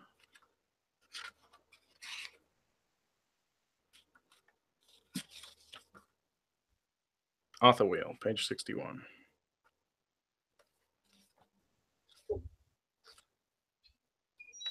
Yeah, persona. Optional rule, persona point complications. If a character has just failed the test and gotten himself into deep trouble... Oh, wait. Deep trouble examples killed, captured, or something similarly horrible. The player can spend a persona point to redirect the narrative from certain death into further complication. As a rule, the player may choose his new fate. It's got to be bad or costly, though. Otherwise, the GM can simply declare that the initial failed result stands. Example, a ranger sneaks into a bandit camp to investigate. His player fails the roll miserably, and thus his character will surely be caught. To mitigate his failure, the player spends a persona point on a complication. As the bandits come out to investigate, they find a bow and quiver hanging curiously on a thin branch. Convinced that they are being spied on, they search the area around the camp, forcing the ranger to take refuge in the cesspit in order to avoid detection. Ew. So he loses his bow and arrows, and he smells of shit to avoid detection. So I don't... Maybe I should ask on the subreddit then how that works. Like, do you need the will to live and the complication, or is it 1 for 1? I'll double check that. But certainly you can do the complications anytime. It's not just when you're about to die. Like, if something is suitably shit for you, you can spend persona to add a complication and make it shit, but in a different way. Nice. So just bear that in mind in future games. Especially now that you've got 4 fucking persona points. I'll just continue racking them up. Well, I'll have like the general 16 advice is to Persona not, and never do it. yeah, the general advice is to not have Final Fantasy syndrome and hold on to all of your elixirs until the final fight. Because And then never end up needing them anyway. Yeah, because the burning wheel turns when it is fueled by Arthur, so you're interrupting the cycle if you just hold on to the points instead of spending them. Also, you never work towards getting an epiphany. You need to I spend 10 control persona. the wheel. What is it again? It's 3 deeds points, 10 persona, and 20 fate points in a single skill or stat to gray shade it. Deed points are hard though. Yeah, deed points are really, it's so hard to gray shade something.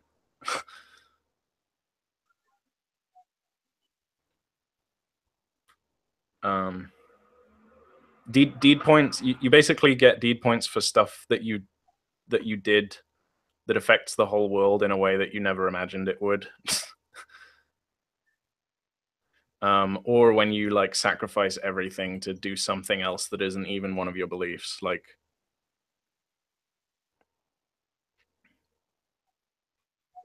if you in a multiplayer game, if you've got a belief that is like the exact opposite of someone else's belief in the party, and you at like the most crucial moment give up on your belief and help them achieve theirs instead, even though it goes against everything you believe in, then you'll get a deeds point for that. Oh my god. Yeah. I take over the Blessed Isle as the new Scarlet Empress. Take 1 deed point. Well, so the really funny thing is, like, you could write, I will become the next Scarlet Empress. But because it's a personal goal, it's technically only worth a persona point. Oh my god. Yeah.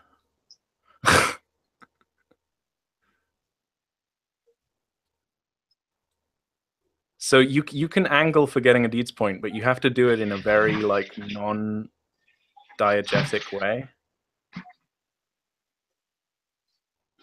It's gotta literally change the word. Yeah. Oh my god.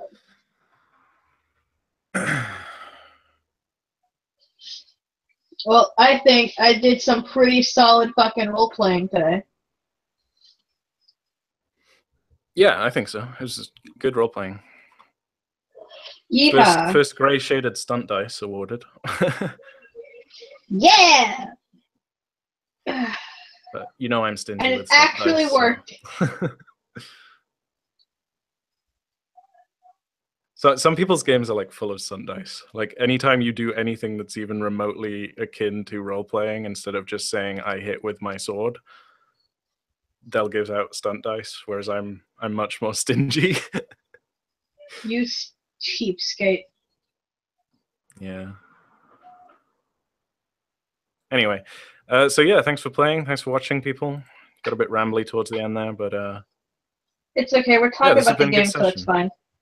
Yeah. I I've did had good fun. things. I convinced Jero to not be such a shit, though he may continue to be a shit, but not quite as much of a shit. In other ways, yeah. Yeah, so next week you'll be talking to Rakistra at some point, I'm pretty sure. And if you want to go to Rakujai's party, then I guess preparing for that. Oh god, I'd love to go. Right. But Musa. Well, It is, we'll just however, see, only for the weekend. Yeah. I'll probably go to him and be like, hey boss, can I have the weekend off?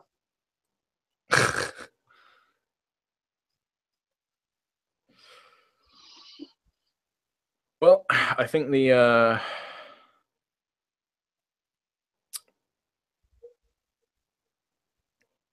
yeah, I guess I'll give you this precursor of a or yeah, teaser for like what what may be involved with that if you decide to go for it. So the party will be in Yolinam. Right, the fancy rich place that I hate. The fancy rich place that you hate. So if you've still only got 0 resources when you go to Yolinam, that might get you in some a bit of a pickle. Fucking racist bitches. Classist. Racist.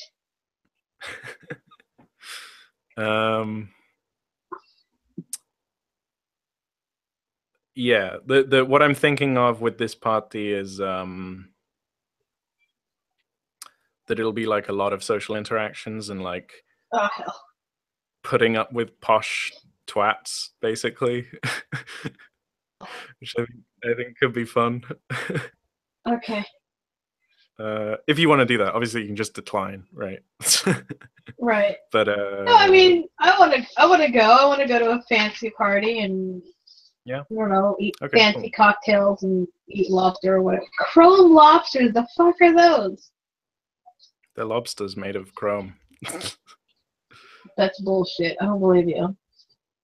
They're all chrome and shiny. I In the gates of Valhalla. Witness Stop them. Oh my god. Just end this session already. I'm done with you. All right. See you later.